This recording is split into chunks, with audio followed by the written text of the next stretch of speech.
still haven't fucking fixed that damn issue. But anyway, we're live. Welcome to the ADLR Podcast. We're here with Randall, the new Sifu in town. How are we? All right, well then forget you then. We got also here Brian, the new Sifu in town. Dímelo. See, Randall, that's how you respond. You just own it, right? Jeez. Anyway, If you would have said Batman, then that'd have been different. I wonder if well, we'll get to that in a minute. And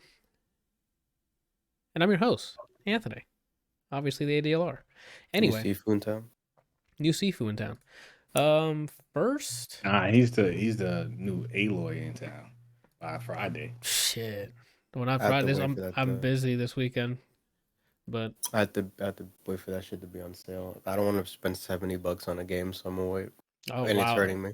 it's really cool that you say that at the beginning of this podcast, so I can help everybody on this planet out. If you buy the PS4 one, you get a free PS5 upgrade, which means you get it for 60 instead of 70. Hmm. You're welcome, world. Is this limited time? No idea. I just did not waste my time. I saw that was a thing, so I got the PS4 one, and then I'll get the PS5 upgrade for free later. Did you guys check and see if it was a sale? Because there's been a lot of Valentine's Day sales. Yeah, there is. There wasn't anything that I wanted to continue to add to my backlog yet, right? I'm still gonna wait for Horizon. I have, like you said, the backlog thing, and with Steam Deck around the corner. I tried the game I told you lost in random, like everything but the combat was interesting, so I just uninstalled it, and then I'm like, I'm gonna wait on playing my PC backlog until that's out, because that's a big reason as to why I'm getting a Steam Deck. Okay. So then I moved on to consoles and then immediately bought Sifu. So Well, in your defense, that's not on Steam, so yeah, it's on Epic. I don't know if the launcher's gonna be running on Steam Deck yet. Technically, you could probably do it because it's just a PC, but it's running Linux. No, and I'm I just don't saying the know. game is on Epic. We We already started our rants here. Yeah, by Friday, Aloy. Yeah, absolutely. I don't think I'll start it. I'm gonna start it this weekend because I got some Happy Valentine's Day to everyone. Hello. If you're listening to this, did you just say hello? Yeah, Randall, you ever talk to somebody, they say Happy Valentine's Day, they say hello? I'm I'm a fucking idiot. gonna go ahead and say that I think Brian is the first person. Okay. It's not exactly a normal human being response. That's how you know Brian's a fucking robot. He didn't have that in his database for proper response. Mm-hmm. The machine learning, the model needs updating. Anywho, yeah. So this weekend I'm not because Jenny and I was working all weekend this weekend, so we didn't have time to Valentine's. So we're gonna be doing that next weekend. Streaming it. No, not on YouTube or Twitch. You feel me? What was I gonna say? Yeah, that's so. I'm definitely gonna. I already pre-ordered it, but when I get a chance, I'm definitely gonna be Aloing it up. Oh, it's not out yet. That was last week. It's this Friday. Comes out. Mm. They're like, let's wait for a 3-day weekend for us to release. This is a So- 3-day weekend. Yeah, President's Day is Monday. Check to see if you got it off. Don't feel bad. I didn't know either, Brian. I just found out today too, and then I had to go look on the calendar and see if we had it off, and we actually do. So it's Oof. a nice surprise. Is That's- President's Memorial Day, or there's two different things? Those are two Two different different things. things. Yes, I work. He worked this on the 21st. Mm-hmm. Yeah, that sucks. These are the only holidays I have off. You ready? Go for it. New Year's Day, Yeah. That's, Memorial Day, 4th of July, Labor Day, Thanksgiving, Black Friday, Christmas. that's pretty standard. There's some there's some of those that they swap. Some people swap. Bullshit. I think they swap presidents and Memorial Day. Some people, depending on the place. Mm. Yeah, so I don't know what we're gonna do with next week's episode. So we'll figure it out. Might be a bye week because I'm already done with as of today. I'm done with my backlog of stuff I could talk about on the podcast. I gotta start doing new things. Oh. So, which I'll probably be doing this weekend anyway, watching new stuff. So yeah, my watch is completely backlog. Like Oof, you're back in On the the bright side, 60s. What's up? on the bright side, you were correct that I forgot that every time I switch phones or devices with Plex, I have to switch it to maximum Yeah. or whatever you said. Yeah. And so I watched an episode of Brooklyn. Let's go. At least you're making some progress. You now see in the chat. What's up? Whose What baby the was fuck was that? that? Dog. Yo, Randall, like, relax. All you need up right now is this Discord. That's it. In the dock, maybe. You don't need anything else up. How do you know that was me? Because it wasn't me or Brian. That's how. Right? I was mid talking, I think, and half. Yeah, like, what are you talking about? I How haven't do I know? evolved to the point where I interrupt myself. Yeah, like, I Randall's mean, over here. it's not. It wouldn't be surprising. Randall literally just tried to do a version 2 of I did knock on a table. Live Does it on. look like I know? I didn't. I Yeah. didn't deny it. I just asked you, how'd you know it was me? Come on, Randall. I've been in front of a computer all my life. The heck? What do you mean? Isn't your middle name computer? My last name is a variation of the word computer. You can ask Brian. Okay. Okay. I'm the next Sifu in town, so. And he is the Sifu in town. Right now, in the chat saying what's up to you, Randall. So I don't know if you don't even know if you have chat up. Nah, I know I have chat up. I mean, it's not on purpose. I just don't remember. Did he really just have it brag? up. No, because I mean, no one's not checking for me, so there's no reason for me to have it up. Here you go. There's chat. Open up a new tab with Did that you send me a link for for chat. Yeah, like what? sent You him don't the have anything studio else. link. He'd rather play whatever dying baby noise he had in the background. That's what that was. That sounded like a dying baby to you. It sounded like a toddler yelling. Yeah, Okay. wasn't it? Was it a toddler yelling? Yeah. No, it wasn't a toddler. Yeah. Oh, okay. An adult yelling? Yeah, it was people. Toddlers yelling. No, Yeah. it was adults. Was somebody aiming a gun at the Adults. toddler? Huh? Was somebody aiming a gun at the toddler? I don't think any guns were involved. Okay. But you're not sure, though. I'm about 99.9% sure. So you're saying there's a chance there was a gun Yeah, involved? like It's that's. always a chance that a gun is out. Then why'd you say that? But I'm sure that it wasn't. Okay. Whatever you say. Hold up. Before you continue, Brian, did you see that thing I sent you with Cell and Gal? Was it on TikTok? Yeah. I get Brian- so many messages on TikTok. I've just panicked and neglected it for like the last few weeks. Wow. Brian occasionally goes on TikTok and looks at the stuff we send him. Unless You you would send have it to him, appreciated it. then what you need to do, Randall, is send it to him on Discord. And he'll see I it don't know. faster there. So I used to do that, but then Brian said that whenever you would open it, it just opens TikTok and not the actual video. Then what you can do It is used to do that. I think now it's fixed. so then even better, Randall. So what you do is you hit share and save video, and then just upload the whole video to him Jeez. on Discord. I do it on my Discord channels all the time. That way I know the link's not gonna fuck me, right? Like Brian says it's fixed. I don't believe it. I've done the last few times I clicked the link, it worked. So I don't know. That's my way of like confirming that if it's that I can upload him. Like this is the video I was laughing at. Laugh at this because imagine if I put up a link and I'm like, this is fucking hilarious. And it doesn't put the right video. It's like something like, yo, Anthony, that's pretty sus. And you're laughing at this. Like, I need the message to be clear. You hear? I mean, you can count in one hand how many times I've ever said something was sus and just like that. Brian, I have like video evidence of you saying it. Now, sussy is what I said. Yeah, but I cut it so you stop at the E part and it just sounds like you're saying sus. So I have But I video didn't say evidence. it, though. It's in video. Why It's does a good Rand? questioning now. Yeah, now you ask, why does Randall look, never go the- on camera? the I reason- wonder why. Right? Procrastination. Never doing as I say. Pick one. So the video real quick was Cell fighting Gal, and Gal was spamming sonic booms, and Cell was getting mad. So then when he tried to rush him, he got hit with the sonic boom, and he got knocked off the stage because it was part of the Cell games. Oh, So tournament rules. Tournament rules. So Cell jumped back on there, and he said something, and then he just pulls out a gun and shoots Gal. Does it hit or does Guy deflect it with his shoulder? No, he gets shot. Okay, but Randall, I've seen energy be blocked with his shoulder. So Nah, it He's was blocked unexpected. claws before, so I don't know. Yeah, he's blocked claws. Like that's what I'm asking. He's got America's shoulders, I'm bro. not saying that he's not capable, but he was just cut off. I mean, it is. Caught off guard. Yeah. So I'm guessing he didn't have. I don't know. He just got shot. So it was with sprites. It was pretty funny.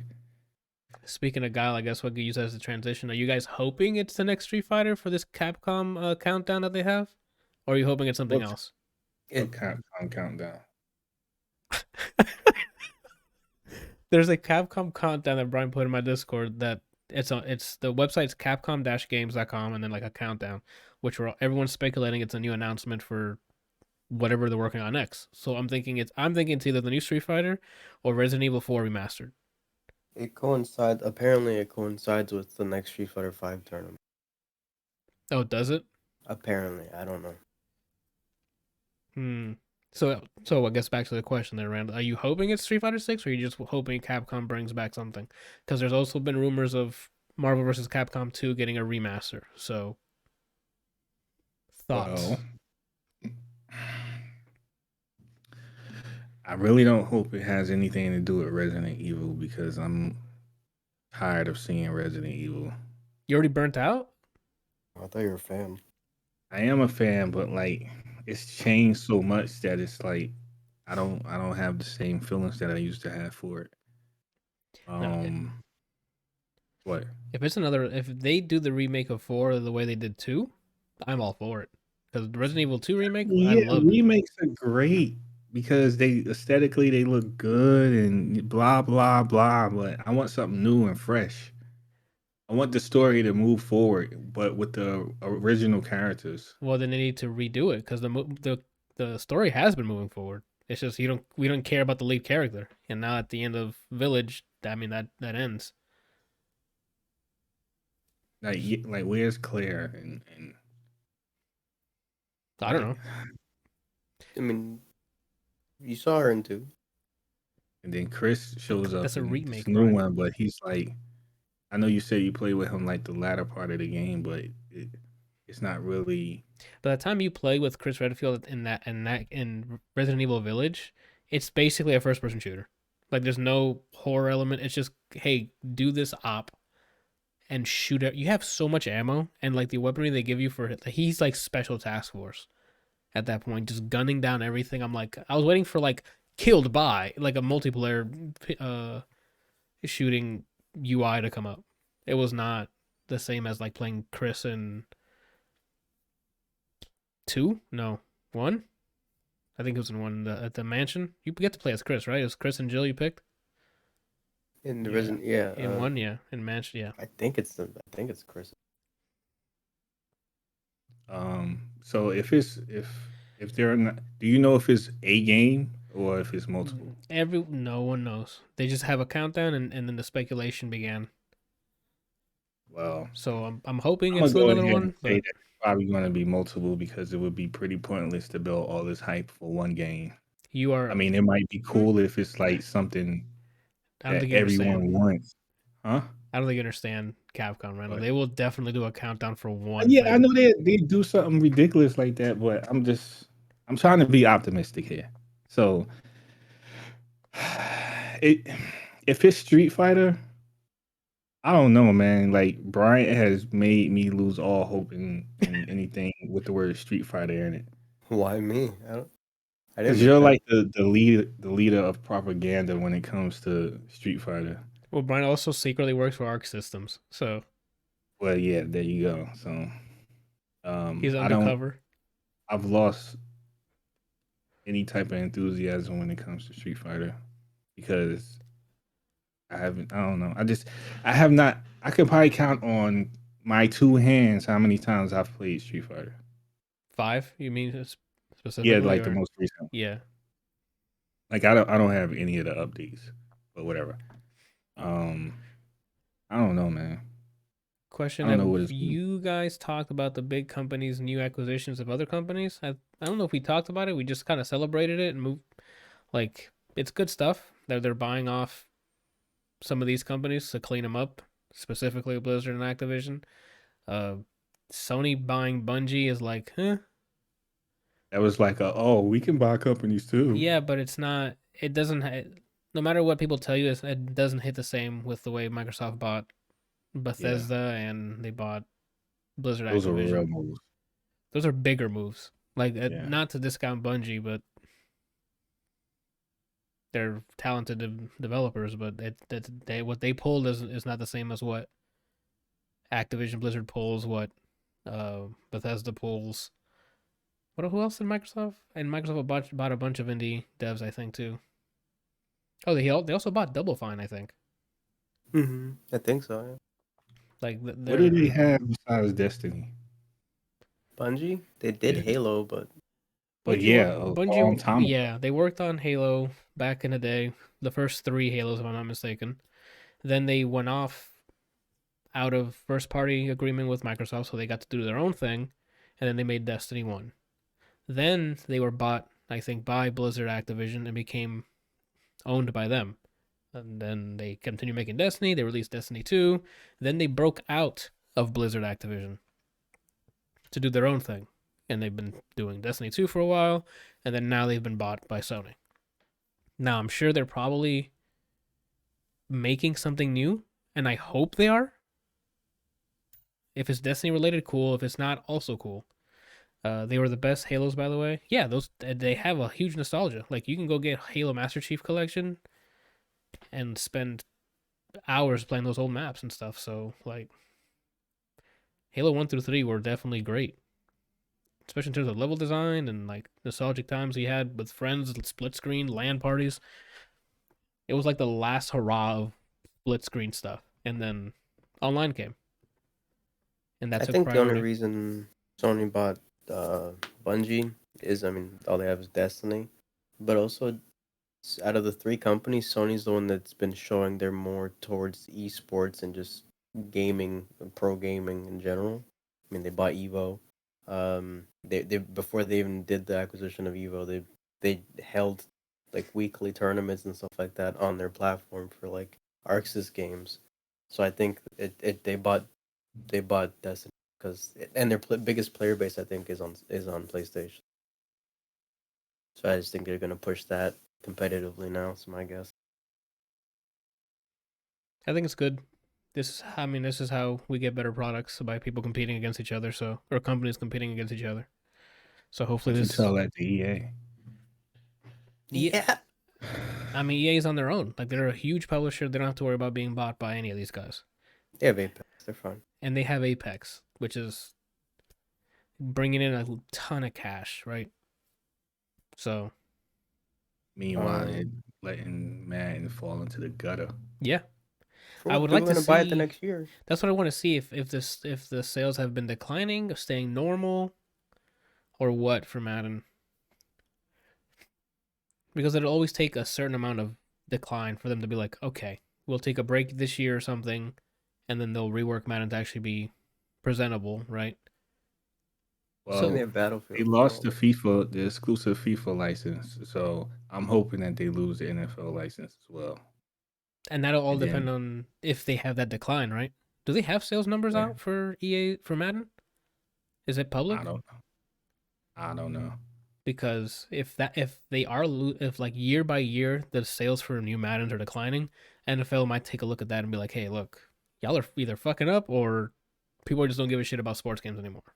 But I hope it's like one of those situations where they just say we're done with you, not like you have one more year, or like they come up with some contract where like within this span of time, if you don't turn things around, then we'll drop you. I hope they just drop them.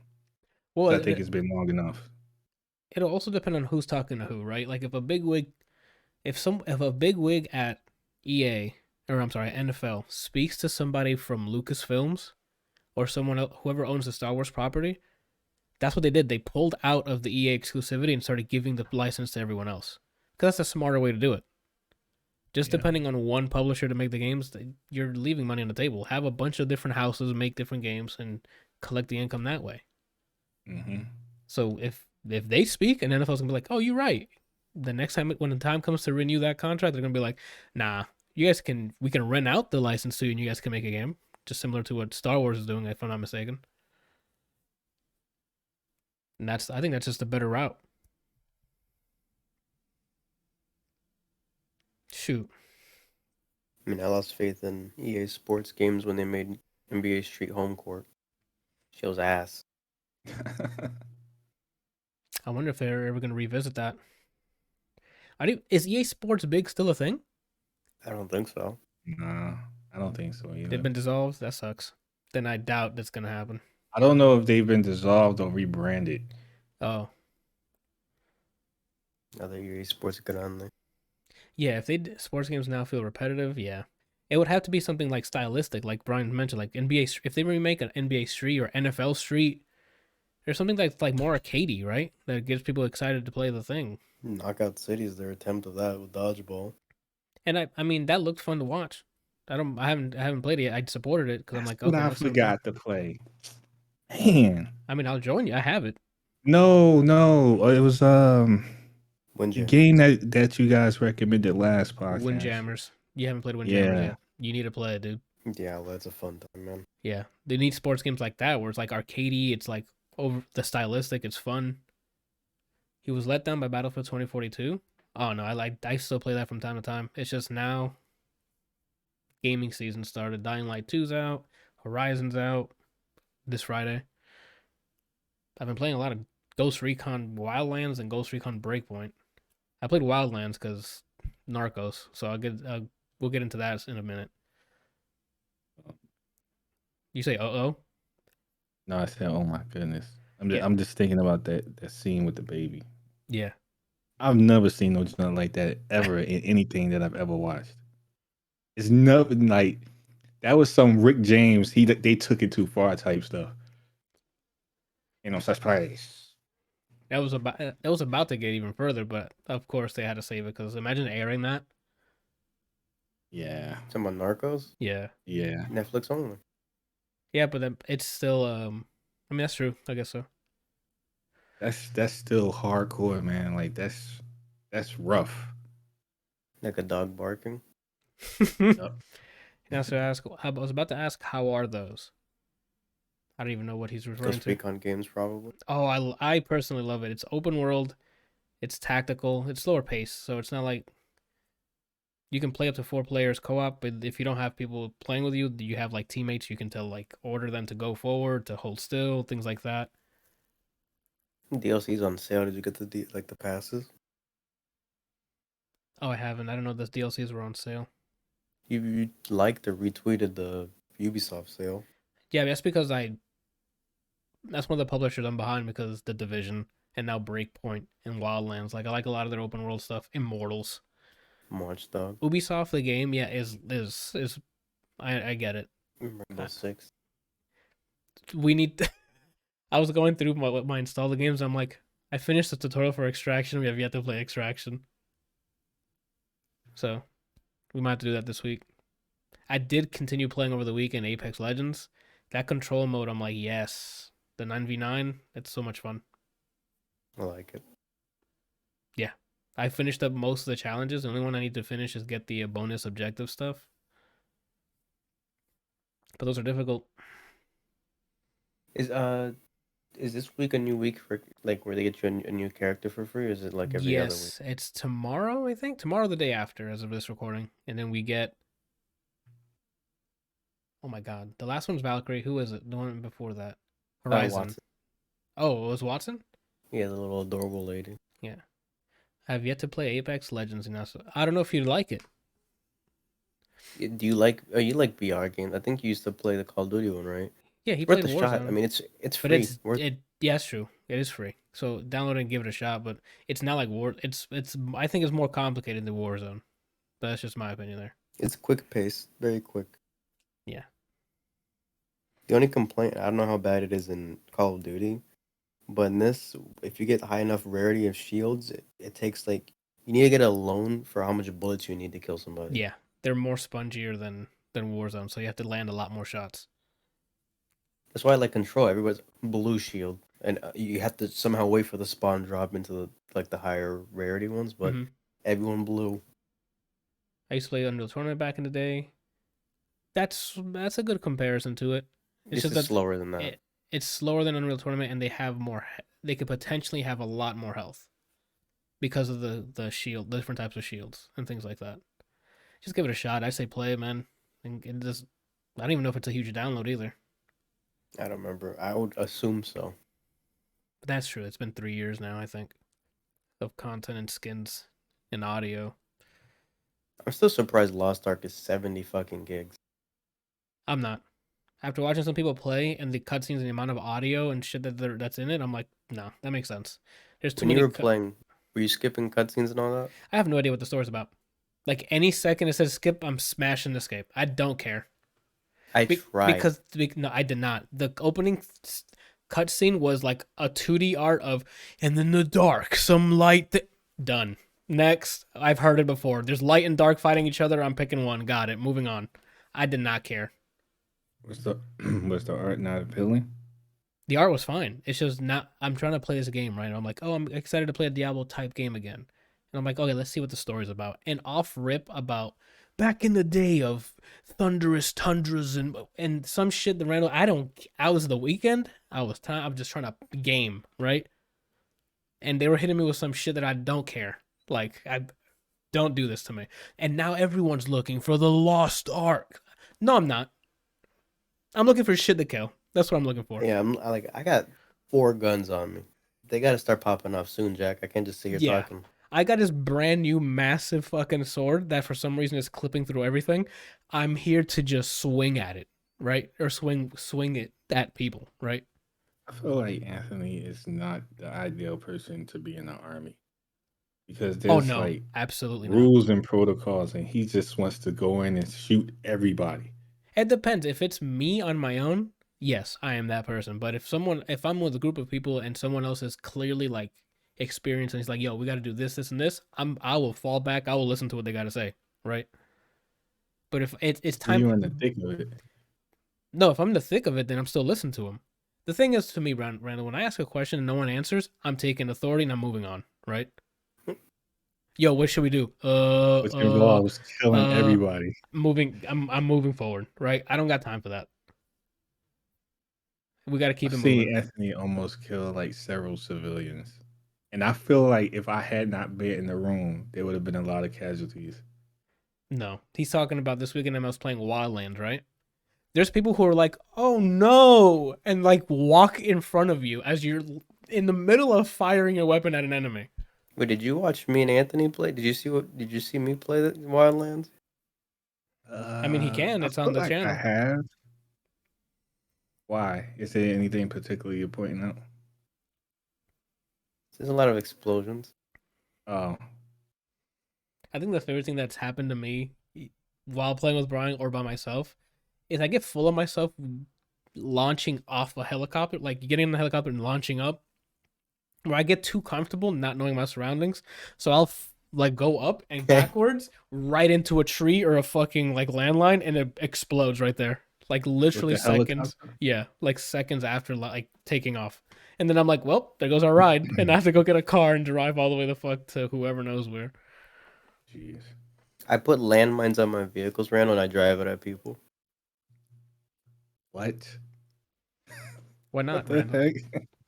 It's fun, especially if you can get it for cheap, Randall. Like, I think if it's still on sale, Wildlands is like $12. Wait, so can you jump out the vehicle while it's moving? Yeah. Yeah. Sure can. The only complaint with 2 things is that there's a friendly fire when I explode said people, and then it tells Anthony when I put a landmine somewhere. Yeah. If it wasn't for the UI saying, yo, hey man, there's a landmine there, I would have gotten exploded about 30 times. Like, you know how the mafia usually does like car bombs? Brian was doing that as often as he possibly could. Jeez. I wish it was cheese. How many players is that game? 4. Both Wildlands and Breakpoint is 4 players. It's just you fun. said you guys only got like to the second person. And Wildlands, yeah, Brian, we did like one area out of like the network of things I showed you, Brian. We did, or Randall. Oh, yeah. And then we're working our way into the second one, right? I think so. Yeah. I mean, if you're looking to get into one of those, I haven't played Breakpoint. I would have to get it. So I've been playing Breakpoint because I've been like trying not to start a new save, but then this weekend I just broke and Wait, made so and so he was over here when y'all were playing it? no, we were streaming No. it for Bro Op. I can send you the links to the videos of our POVs. Anyway, Is there a huge learning curve? Just For- shoot and throw landmines wherever you want, dude. no, okay, no. Since we're playing on a normal difficulty, not really. We can if we play on like a super difficult one, we'd have to use everything at our disposal, like the recon drone, The maybe landmine. the landmines if we're chasing a convoy or something. C4. Our aim has to be on point. Synchronized shots will be a good thing. Like you can do all of this and optionally on a regular difficulty like we're playing, and we can fuck around and just drive a helicopter into somebody and just get out and be action stars.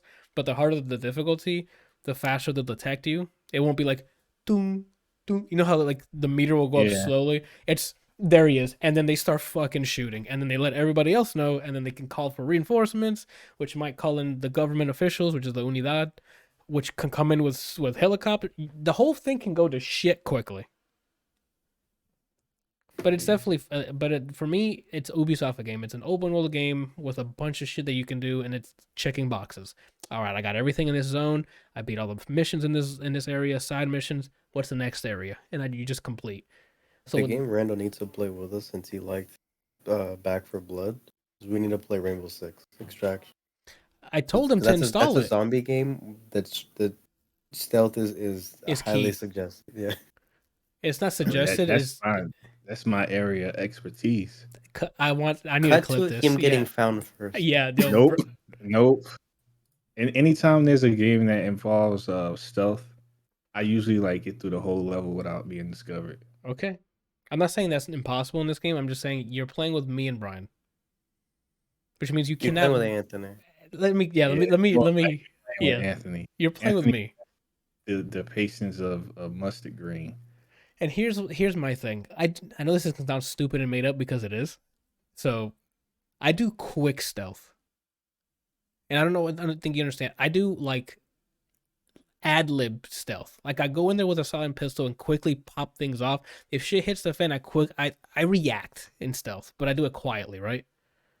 Until it gets too much that I need to go loud, right? But there's some people that like the reason it goes loud is because you're not being stealthy enough. Not true. If I can record all of my stealthy stuff, I can probably give you some clips of me. So then why does it go loud then? It's because you did something you wasn't supposed to do. And that's supposed to do. Somebody saw you shoot somebody, or you ran past them. It's probably somebody saw you shoot somebody, because I've seen you shoot this, like randomly shoot 3 people back to back, and I'm like, in my mind, I'm like, Anthony, how do you not know somebody saw that? So now we're back to quick stealth. So when I do quick stuff like that, I'll shoot somebody, and then someone will go, "Hey, what's that?" By the time they finish that sentence, I should be aiming at him and finishing them off. And what if it's a dude on a roof? Randall, you saw my random shot. You have no to the line of sniper, sight, right? No, I will give you that. Okay. Your aim is impeccable when it comes to like I'm very impressed with the controller. I got aiming. I got reflexes on there. But I'm saying, like, a lot of times you might shoot some guy that's on the ground, but he's being covered by somebody who's on the roof, and you can't like get direct line of sight to this guy. And the next thing you know, he's sounding the alarm because he saw you shoot his boy. And that's on me. But that's part of quick stealth. If I was quicker, I would have been like, "Oh, I should have checked towers, right?" But I didn't because I wasn't fast enough. You know what I'm saying? You can speed run through all your problems, right? If you're trying to get to a fortress with a bunch of enemies, if you're fast enough, they won't know you were there because they're all dead. You know? Well, between you being trigger happy and Brian just Quick want to stealth. blow everything up. No. I'm equipped for both. I'm with the shits, right? I have a silenced pistol, but the second is there someone there?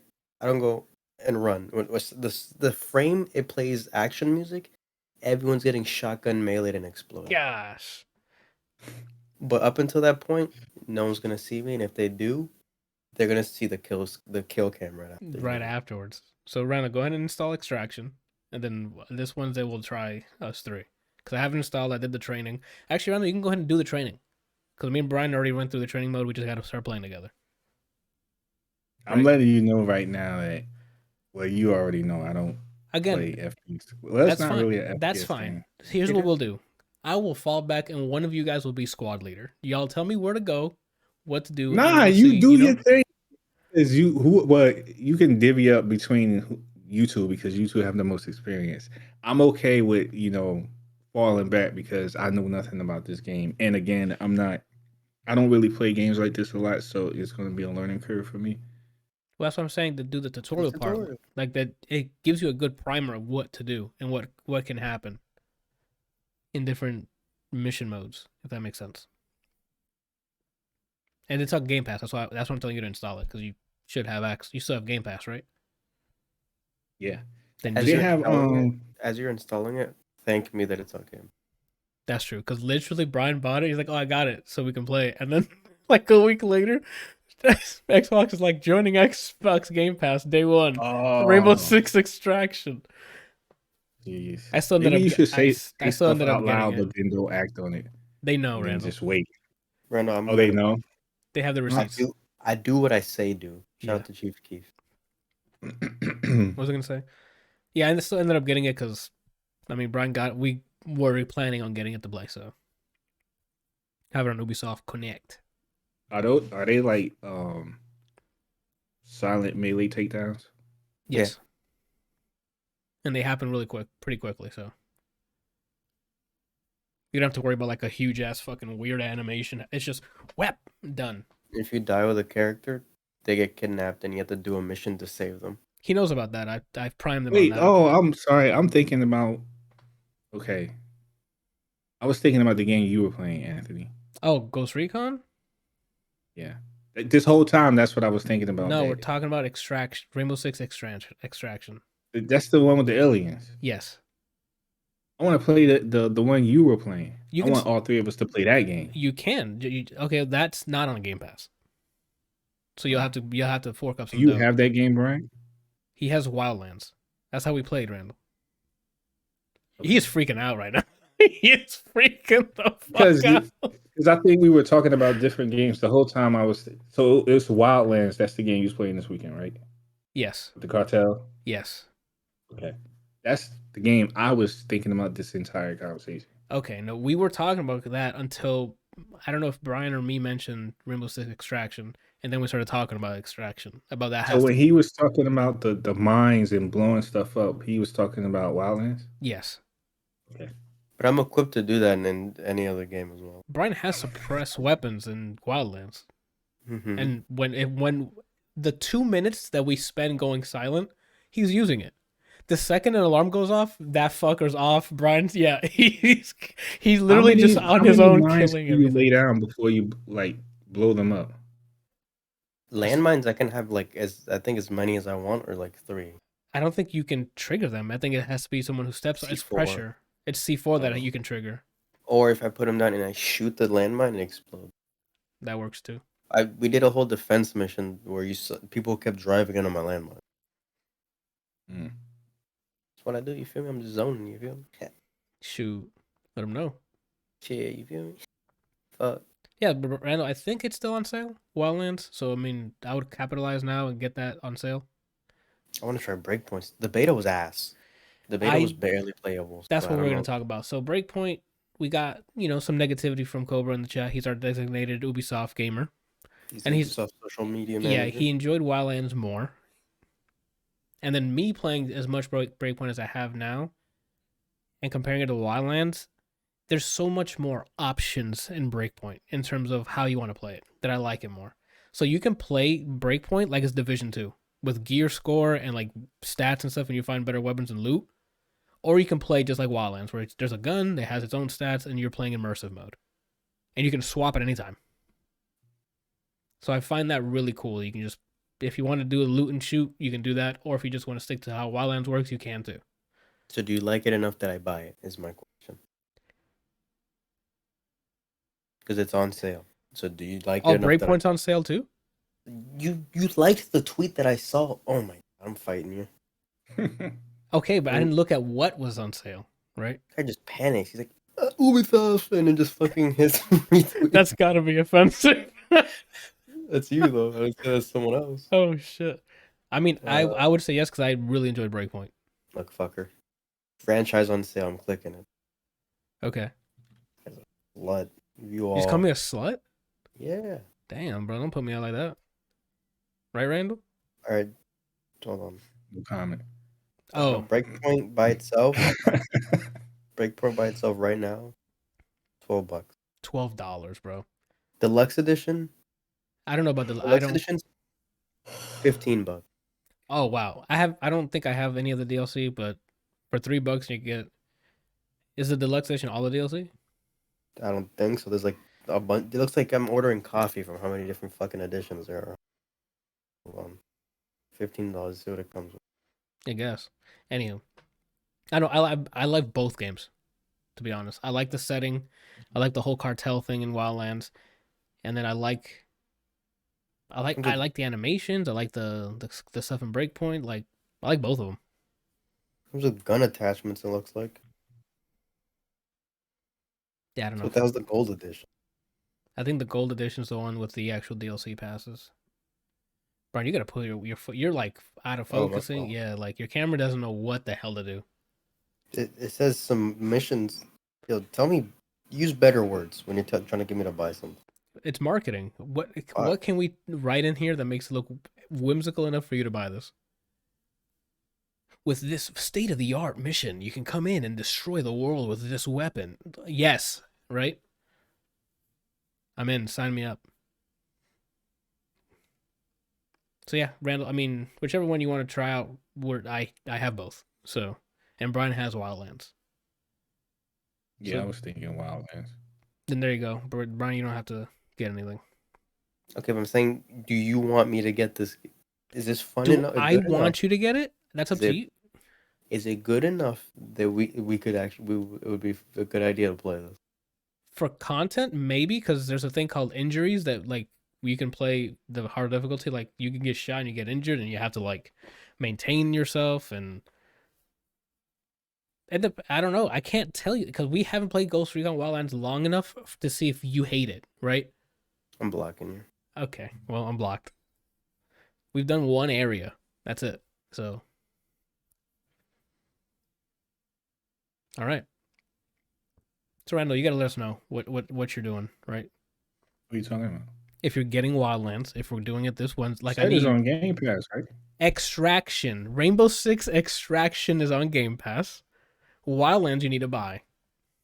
Oh snap! How much is Wildlands? Yo, he is fucking freaking out. It's on sale.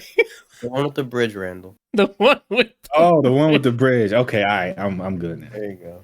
It's $12, I think. Oh no, Brian's Breakpoint's 12. Did So you it say means $12? Yo, Brian, send him the link, please. Everybody's gonna get shot today. Send him the link, please. I'm gonna tell him the price, and he tells me if he's willing to acquire. Okay, and then you send him the link. By itself, Wildlands. You ready? No DLC. By itself. Yep. Is this on Steam? Yo, Randall. It can be. What do you mean? It's on Ubisoft Connect. Actually. Yeah, it's on Ubisoft Connect. $8.95. Okay. Base game by itself. No. Wait a minute. So now I have to get Ubisoft subscription, whatever. Subscription? No, the launcher. Okay. You can also get Ubisoft Plus, and you get everything they fucking own, but that's like $15 a month. Nah, I'm good. Alan in the chat says my man's be on Mars sometimes. Yeah. What's going on, dude? Anywho. All right, so you let us know, Randall, because I mean there's scheduling involved here, so. Oh, y'all trying to play it Wednesday, right? Yes, sir. I mean, I'm down for that. All right, so. Wait a minute. Wait. No, because I go to the gym at 7:30. So that's a no go. Then no. Then me and Brian, we'll just do Extraction for Wednesday. All right. So, speaking of cartel, I finally finished the first season of Narcos after Brian telling me to watch it for 2.5 years, right? Probably longer than that. Probably longer. It came out 2015. There's a good chance. As I saw it, I told you to watch. Did you watch it as it was airing? Not as it was airing. I think maybe within the same year, maybe the year after. Okay. No, Anyway. no, there was already multiple seasons. There was already, I think when the third season was coming out is when I watched the rest of it. Oh, I see. So you caught up right before third I season? think so. I don't want to lie to you, but I think that's what happened. That's fair. Finally went through it, finished it during the weekend on Saturday. Finished that shite. Anyway, it's not shit, sorry. I don't know why I said it like that. First season is a story of basically Pablo Escobar coming to power in Colombia, making dumb money to the point where he basically rules the island. Island? Yeah. Country? I don't even know if it's an island. Anyway. Takes over, and basically all the troubles that he's gone through / the troubles that the authorities have gone through to try to kidnap him and him running away, things like that. I guess there's not much else to say about it. It's just that story retold. Performances, I like a lot. I like that most of it is in Spanish, so it's not like, hey, this is about Colombians, but they're speaking English the entire time. So it feels more authentic because everyone's speaking Spanish, unless the authorities are talking to each other in English because of plot reasons. Like they're suspecting that there's corrupted men in the force, so they speak in English because they don't know any English. Things like that. Sounds authentic. I've never heard the word malparido used so many times. Like, it's not, you say it like that right now, so I was expecting it, but when they get angry and they start yelling at them on the phone and stuff, it's just like a automatic weapon going off, just saying the same word. And also a word we can't say anymore now because of 2022. So that they just kept constantly saying over and over. So I'm like, what the heck is going on? To the point where I thought that person was that thing. Yeah, same. Like at that point, I believed them. I'm like, oh wait, is this just a regular insult from back in the day, or is this Anyway, performances are great. Guy who they got, I forgot his name, but the actor they got to play Pablo's fantastic. He learned Spanish for this role. He did it pretty well then. Like there's some times where I'm like, he looks like Brazilian. he's pronouncing it a certain way where I'm like, looks like he's forcing that pronunciation, but I wasn't Colombian. Oh, I'm not Colombian, so I don't really know the proper pronunciation. So he did well. The people he got in his crew also seemed authentic. They spoke really well. It wasn't like corny Spanish, so I liked it a lot.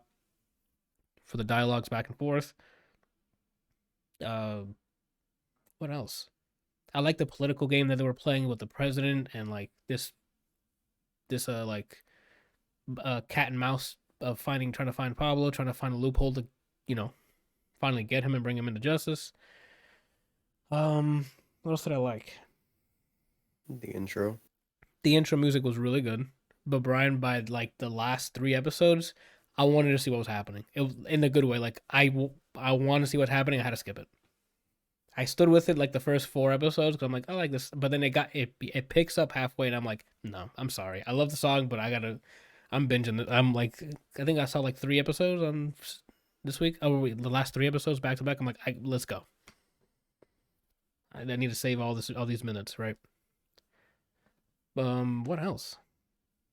The action was pretty cool. There's some 1 or 2 like chase scenes, and then like a bunch of assassination hits, some gunfights that I thought were pretty cool. The rocket didn't get that much play, which I was kind of disappointed in. It was just shot twice, unfortunately. There's some deaths in there that I didn't see coming, but then once I looked up what Pablo Escobar's life was, I'm like, oh, they're pretty much done with his story. By the end of this first season, I'm like, what? How is there 2 more seasons? Which I'm guessing is just going to be a transition to a different cartel or something else, because I think it ends in 90. The season ends in 92, 93, and Escobar's demise is like a year or 2 later. So I'm not sure if they're going to stretch it or what the case is, but I enjoyed it. It's very organized crime, but Hispanic cartel, so the whole mob boss kind of thing, and rival gangs. Really cool. I enjoyed it. Yeah, and I can't wait for to see what happens in the next season. See if they do the transition. Oh, I didn't even speak. Pedro Pascal was awesome in this. the guy who plays the American that came in for the DEA. I don't remember his name. He did really well too.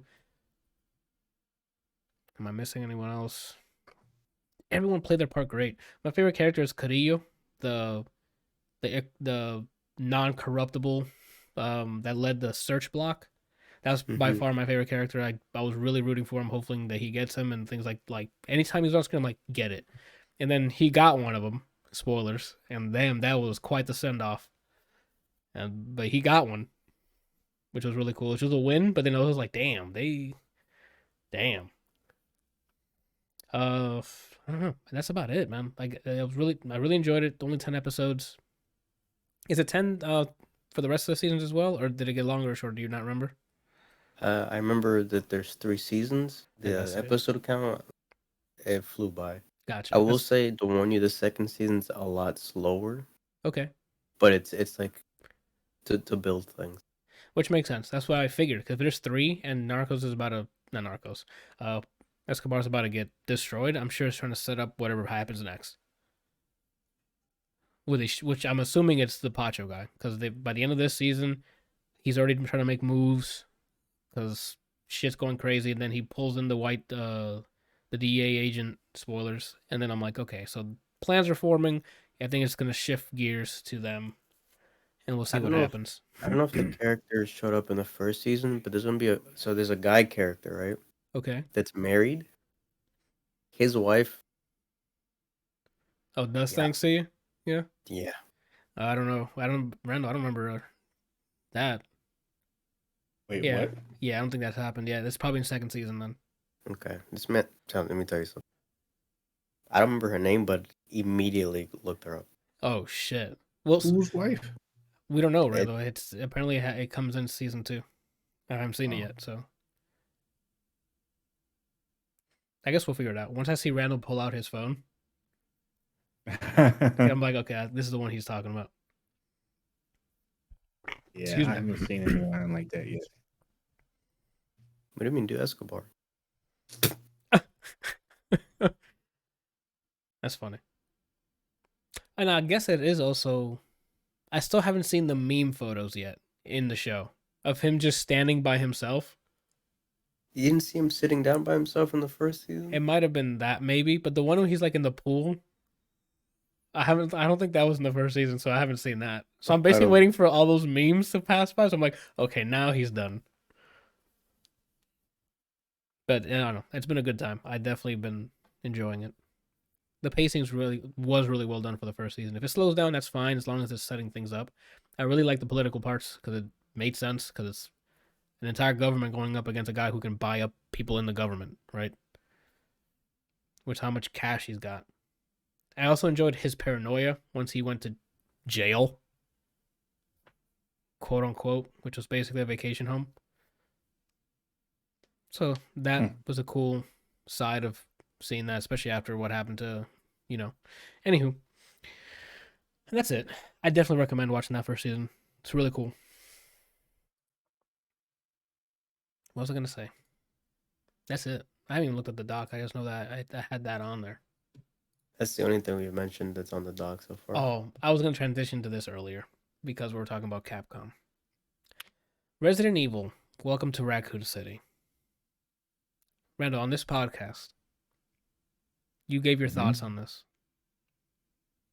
And you mentioned that you enjoyed what they did near the beginning, but it made it seem like a horror movie. Correct? Yeah, it started out good. Okay. I'm here for the other side of that. I didn't like a single second of this fucking movie. Oh, snap. Not a single one. Like, what about a second in a relationship? What? You said a single second. Okay, then the relationship one, yeah. It's one of those where I'm like, I'm already here. Let's see what they do. Not like this. What I'm afraid of Uncharted being is what this movie was. Hey, we know what Resident Evil is. Let's put some references on here and see. You can be like, hey, that's from that game. That's what this movie was. Oh, so it was the Mortal Kombat movie, but with Resident Evil? Yo, I gotta be honest. I'd rather watch Mortal Kombat. Oh my goodness! I gotta be honest, because there's action sequences there, right? They were terrible though. Nah, Randall. What's the name using blood? Like like freezing someone's cringe. blood? No, Terrible. freezing somebody's blood to stab him with it is cooler than what I saw in here. Right? Right? Think about it, Rand. Think about what you saw in Mortal Kombat. Yeah, the character shit was dumb, but the fights or what like There that was only saved it. 2 fights that was cool. The one Randall, with Scorpion in the beginning and the Sub-Zero versus Jax, which should have even never happened, but whatever. okay, so now let's switch gears in this movie. What do you think is like can combat that? See what I did with the words? Yeah. Okay. I'm sitting here really debating what if I had to choose a movie to watch right now, which one would I pick? And I think you're gonna lean towards Raccoon City. Nah, I think I would pick Mortal Kombat just because I like martial arts. But when I watched Raccoon City, I was okay. I'm just going to preface this by saying that when I watched it, I had no intentions on thinking that it was going to be good in any shape, form, or fashion. Before you continue, But I'm not what here I to did, I'm not here to attack like your opinion on it. I'm just telling you what no, I no, see. no, I know. Okay. I'm just saying. I'm just basically putting it out there. Like the part where I said that I thought it started off good was because I thought that they did a good job at capturing the whole horror vibe. Okay. Not so much the content that was in the movie, but the vibe of like it felt like a horror movie, which I can say that I've never felt from any Resident movie. The first one you didn't? I thought very first Resident Evil None of was. them made me feel like it Oh, was a horror movie, gotcha. and that's the Nah, part that I this like the most. for me it was just too cringe for it to be any horror vibe. Like the dialogue between Claire and Chris in his home was like, what is this dialogue? Did But what anybody about say the beginning part with the truck driver? That was even dumber. How do you hit a person and not notice him get up and walk and run away? And I don't even ran or walked. And then she sees it in the woods and goes, "Time to go." There was just so much that's like, wait? go ahead. So a bus driver hit a body and then got out to look what happened? No, it was a truck driver, like in the game, like it was a dude driving a semi, and they hit a person, and the person hit the ground and slid across the ground, and then he got up because he was in mid conversation, so he hit her and didn't recognize he hit her until it was too late. So then they got out to check on her, but then Claire was like, um, "She's dead," and then he was freaking out because I'm guessing he's thinking about losing his job because he just killed somebody. But meanwhile, she has her back to the person because she thinks the person's dead. And I can't really vouch for like why he didn't see it get up because he's facing in that direction, other than the fact that maybe it was just dark. But still, I mean, you got the lights from the semi truck pointing in that direction. You should have saw some sort of movement. So I'm with Anthony on that. I don't know. I don't know. It's from then on, that set the tone for him. Like this is just gonna be dumb stuff. And instead of just and I get it, everyone wants to make a different version of whatever the same story. Why? Claire was never in that truck. Claire gets to Raccoon City her own way. Leon also starts the same day that the outbreak happens. But it's just like no offense to the guy who played him, what they wrote for Leon was embarrassing. Yeah, Like that's what I was telling you. It was terrible. And like you know me of all people are not a fan of Leon, but I felt like they did him really dirty. like that's basically what I was gonna like that. Like the guy said, Leon, fuck Leon, I'm Team Chris, dog, and wrote like he was the dumbest kid on the block. Like I also understand. Oh, he's the rookie. He should act like rookie stuff. But bro, only thing that came out of his mouth was, "What the fuck? What is that?" Like there was no level headedness of like for a cop like at all. You know, one of the There was no things that problem really solvings that came out of his mouth. Like there was no him attempting to figure something out. It was just what, like what? one of the things that bothers me a lot about these movies is what you're talking about right now is like, why do they make movies where there's like an outbreak or something like that, but people react as if they've never heard or seen outbreaks, or like it's almost like they don't have movies about this stuff in their world. Like It's always they're in a like, timeline where no one ever yeah, thought of zombies, and it's happening to them now. They have no idea what to do. which is like absurd because you got to have movies in your life, and I'm pretty sure you've come across some movie where there's either a werewolf, a vampire, a zombie, some outbreak. There's some movie or something like that where people know, or at least are aware, even if it's imaginary, they are aware of it. So when you see it, it's like, oh, okay, that's a zombie. Not like, what is that? He's eating his face off. What is that? Like, why do you keep asking that? Like, you should know what that is. Maybe he thought he prepared a meal. And he's like, what is that? Like, is he liking the food or something? Oh, they did the classic Resident Evil, yeah, because a certain they did multiple stories. They did 1 and 2 at the same time. There was a group in the mansion doing their thing, and then Claire and Leon doing their thing in the city. Instead of breaking them off into separate things, let's do both. Because we know what Resident Evil is. They probably knew they weren't going to get money for a sequel, so they just did it all together. And the guy who played Wesker, again, no offense to the actors, I need to go back and just listen to a dialogue from Wesker. He sounded evil. Yeah. Before he betrayed them. Like, you're like, okay, he's part of the squad, but he sounds like yeah. I was like, this dude sounds suspect. Yeah, like, off rip, you're like, why is he so... why he sound like he's going to kill me the second I turn around? Like, this guy was not that. And even after the betrayal, he's trying to, like, reason with people, trying to have, like, a human element. Bro, we're talking about a video game character, just evil for the sake of evil, right? Or maybe he had his reasons, who cares? Actually, he probably doesn't, I don't know. Who cares? I would just say he's very goal-oriented. Yeah. And I don't know. I just don't know. Like what was it? The thing they threw at Leon in the beginning at the cafe or whatever. Like I don't know. Leon was bullied in this movie. Like, he was just sitting at the you know how, like, the diners that they have, and they have like a bar thing where you can eat breakfast or whatever, and they threw some shit at him. I don't know what it was. Like, bullying him like he's like cops or a random person. No, people. Oh yeah, it was other cops. Yeah, the cops, and I'm like, what?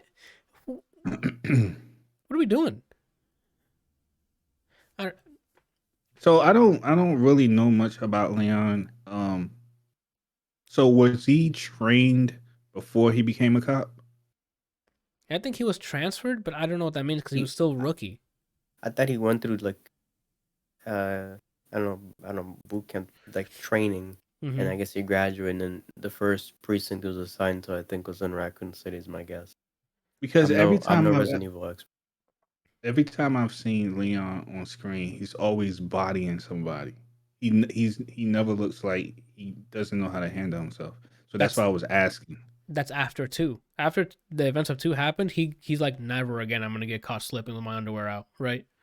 But after that, so in 4, he works for the president. Yeah. Like, he's there because the president sent him to get his daughter or something. Was it the president? Yeah, I think so. So anytime he's been in the game, he's never like he's not what this thing. He's not what this fucking movie showed. That's the problem. Yeah. Is he a rookie? Like, does he ask questions in the Resident Evil 2? Like, shit, look at the remake. Yeah, he's like a rookie. He's asked questions like, what's going on here? But that gets cut the second he's like, oh, there's zombies or there's a virus or something, and then we're done. So even though he might be uninformed, he still like has the skills to, to problem solve, to critical think, right? So why the heck did the director do that? I don't know. Even if I was directing it, and again, I'm not a Leon fan, I wouldn't have done him like that. That was just terrible. What else? I don't even know. Like, yes, it's a Resident Evil movie. That's what I can tell you. There's Resident Evil characters in it. There's Resident Evil villains. There's Resident Evil enemy types, like the zombies, the dogs, the lickers, I think, showed up. Did it end in a way that it seemed like they thought they're going to get another movie after this, or did it just cold end it? It ends the way 2 ends. They get in the train and they leave.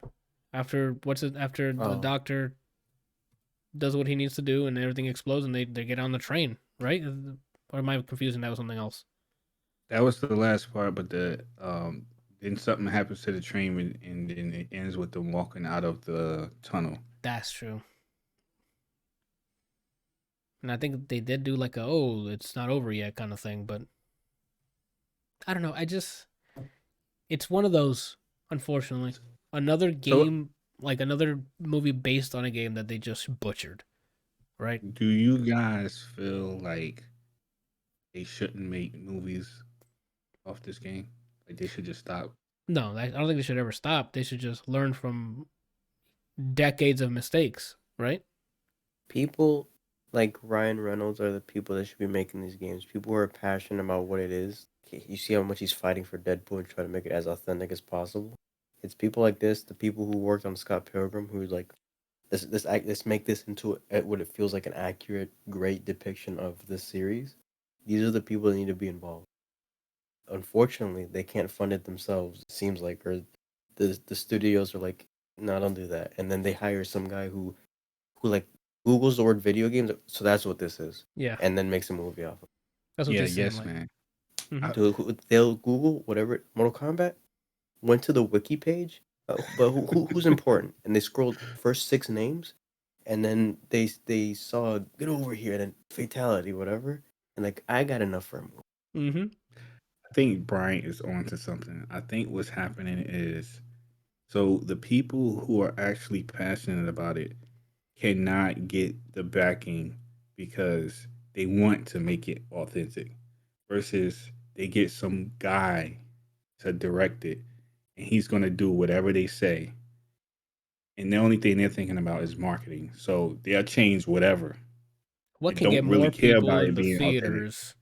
You know Yeah. what? Tom Holland would get people in the theaters. They Mark Hmm. Wahlberg will they get get they people in get the Yes theater. Men to direct it, and what they do is they just look at what franchises are just horny all the time. What makes the most money for these things? Hmm. World of Warcraft. Let's make a movie. Monster Hunter is pretty popular. Let's make a movie. So what is these series about? Monsters, and they shoot them, and then Yeah, they take another down world. monsters, and then they're like, yeah, portals. Yeah, we got World of those. Warcraft. Yeah, wizards and green big swole guys. Mortal Kombat. They just kill each other. They fight and kill each other. Yeah. Fucking stupid. Uncharted. There's a plane. The guy Yeah, hangs from something it. about There's an a old dude who's guy. pretty sharp. I don't know. There's an older guy with a mustache, and then there's a younger guy who's still kind of old, and his shirt's dirty. Hmm. That reminds me of that skit Caleb said he did where they got like he did a skit where it's like a company got the rights to a very popular anime, and then I'm guessing the manager of that company was like, once he found out the news, he was like, "What are we going to do to change it?" And then the guy who gave him the news was like, "We should do nothing. It's perfect the way it is. Let's just leave it alone and keep going the way it's been going. I think we can change the characters into dogs. Yeah, we should do that." Bro, Like it was sit it was a whole down. skit about that. Yeah, like of course. Like just sit down. That you know why everyone wants it as an anime because it did so well as a manga. People want to see what they read in front of them Yeah. in You know what'd be animated form. crazy? A Why? cult. I Or wouldn't say wow. cult classic. A literally staple anime. Let's make it live action. I don't But it understand doesn't need that. why. This is a classic. Live action. Oh, so we should at least make it similar to the anime, right? We'll have characters and make our own plot. Tune in Netflix. I still don't understand that logic, man. Like that. My brain literally cannot understand why people do stuff like this and think that it's a good idea. It's passion versus profit. That's all it comes down to. Ba-da-ba-da-ba-da-ba-da-ba-da. The It's passionate like people it's can almost afford to like make this for saying, themselves, and then the people who know that they can make money off of this by just feeding off of nostalgia or people's attachment to this, just know they're gonna come to see this. So let's just do whatever makes the most profit. I don't know what to tell you. It's just the world we live in. Another example to not leave them out. Castlevania made a legendary series, and like, you can't do a movie, and live action wouldn't do it justice. This is the conversation that happened in my head. I don't know if this is how it happened. Okay. Make a multi-season show to show off this whole world and everything. Even what Witcher's doing. We haven't seen the second season still, but from the first season, pretty good depiction of a book that became a movie, or a book that became a game that became a show. A show, yeah. We'll see. I mean, we're not gonna see it. I don't know. I don't think I'm gonna watch Uncharted. Oh, snap! Really? I think I'm not. Unless it's like put in front of me, like, hey, let's watch this. Cool. I'm not gonna like, hey, we should watch this, right? I still haven't seen the Cowboy Bebop show, but I have not seen one nice thing said about it. Oh, I'm definitely not watching that. I know that. I know it's not for me. Is all Yeah. I can say.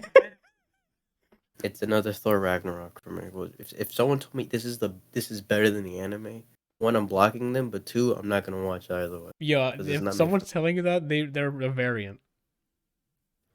That's wild. All right, how did we get here? Oh, Resident Evil. Didn't Kelsey say something like crazy like that?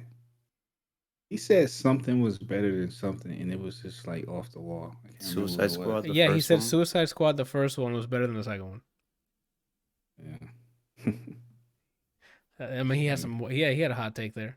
But hey, if he likes it more, what can we say? You know? I don't make Yeah. money on his like whether him liking the second one. I don't get $7 if he Yeah, says the second like, one's I'm not better. here So to- at the end of the day, if he likes it, I love it. Yeah. So welcome to Raccoon City. I stay far away from it. Is what I would tell you. That's my recommendation. Stay as far away as possible. How much? What's the runtime? Let me go. Let me save you. That's also why I haven't watched the Injustice animated movie. An hour and 47 minutes of your time. Don't bother. Just don't. I'm sorry. I'm not sorry. I saw it. Didn't like any. Don't bother. Go play the first Resident Evil game. Go play Resident Evil 2 Remake. It's longer, obviously, but the first hour and 47 of that game is more entertaining than this whole movie. And I think that's facts. I think within the first 2 hours of Resident Evil 2, you meet Mr. X, right? In the remake. And Pretty early. Yeah, like he starts chasing you down, and you're like, "Holy fuck, this is actually terrifying." There you go. You're not gonna get that level of terror in this movie. So you say you don't recommend it? It's not No. game of the year. No. Is there any positives at all that come on the top of your head? Oh, I was super relieved when the credits started rolling. God. Oh. Like I'm like, we're done. Thank God.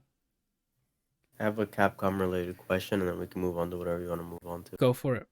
So let's say this ridiculous fucking countdown leads to something good, like new Marvel's Capcom, right? Shit. They give you guys the task. This is the answer. I want both of you to answer. Okay. And then I'll probably answer if I remember. You're in charge of the character who gets the roster. You're allowed to add 2 newcomers for both Marvel and for Capcom. I don't know the What do you think? history. I don't know who's been in a. Just say names and I'll tell you if they've been in it. Okay, for each As side. playable. For each side. So 2 Capcom, 2 Marvel. Mm-hmm. Okay, so for Capcom, Chris Redfield. Definitely. Playable. He's already playable. In 3. Oh my God, you're right. I'm so dumb. I thought that was Jill. That's in. Wait, Joe's been in it too. that's DLC, right? Oh Yeah. shit, Anthony. So A nice art friend at the of mine- bottom left, but whoever got that exo shit lying with them arms, you know your arms ain't built like that. Oh, Papa, you want to see him in person? I could put him on you. You don't want that. You don't want these arms on you. That's a friend of mine. I know. Yeah, they are like that. That's actually smaller drawn. But I warned you ahead of time. Tell him. I warned Tell you him, ahead of dude. time. Flex on him. I can't. They'll see it as sexual content. Let me see. In caps, he said. I can't. I have this long sleeve on. You know what I'm saying? I'm streaming this week, so you can catch me with a short sleeve, and I'll flex for you. Papa. Shit. Anyway, You have to call him Papa though, Chris. You have to say Papa Flex, just like that. Like, send me a voice recording. Anyway, what were we talking about before the sexual The two energy Marvel came and in? 2 Capcom characters. Oh, You might uh, need some of that alpha brain. damn. It's got, I don't know, a lot of Arthur's already been in it. Darkstalkers only had, like, the Darkstalkers, the vampire dude with the brown hair, what's his name? Dimitri. Dimitri needs to be in there for Capcom. Okay. That's one. And then the fucking big thing that's broken, Oh, the Sasquatch? the Sasquatch. Piece of shit. Okay, well, that's 2 then. He needs to be in it. Oh my god. So those are my 2. A cool one and a fucking busted one. I need the same thing for Marvel. We already have. We had Doom. Damn it. I don't know why I thought I didn't play Doom. We already had Ultron. Oh, Kang would be cool because he can manipulate a bunch. He's really smart. Okay, that's one. I would have Kang and Marvel and Namor. Okay. Those are my 2s. No, wait. Okay. I'll swap again. Sorry, not Namor.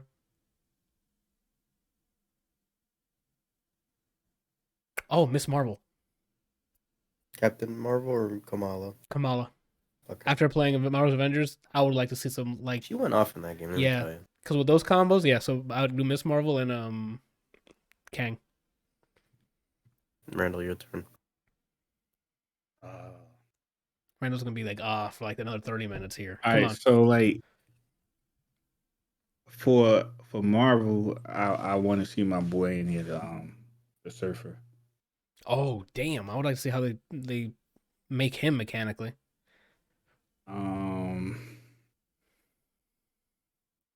Who else from Marvel? I'm think of like your favorite ones from the MCU. That'd be pretty quick. So I don't think all of them have been added. Oh, I'm at a third bonus one. I want Paul Rudd as Ant-Man in that. It can be nobody else but Paul Rudd. Voicing him, whatever, and like the facial feature, it needs to be Paul Rudd. Gladiator would be nice to see. Oh, I just reminded myself Wasp would be pretty cool too. Those are my 2 Marvel people. Okay, Surfer Surfer and and Gladiator. what about for Capcom?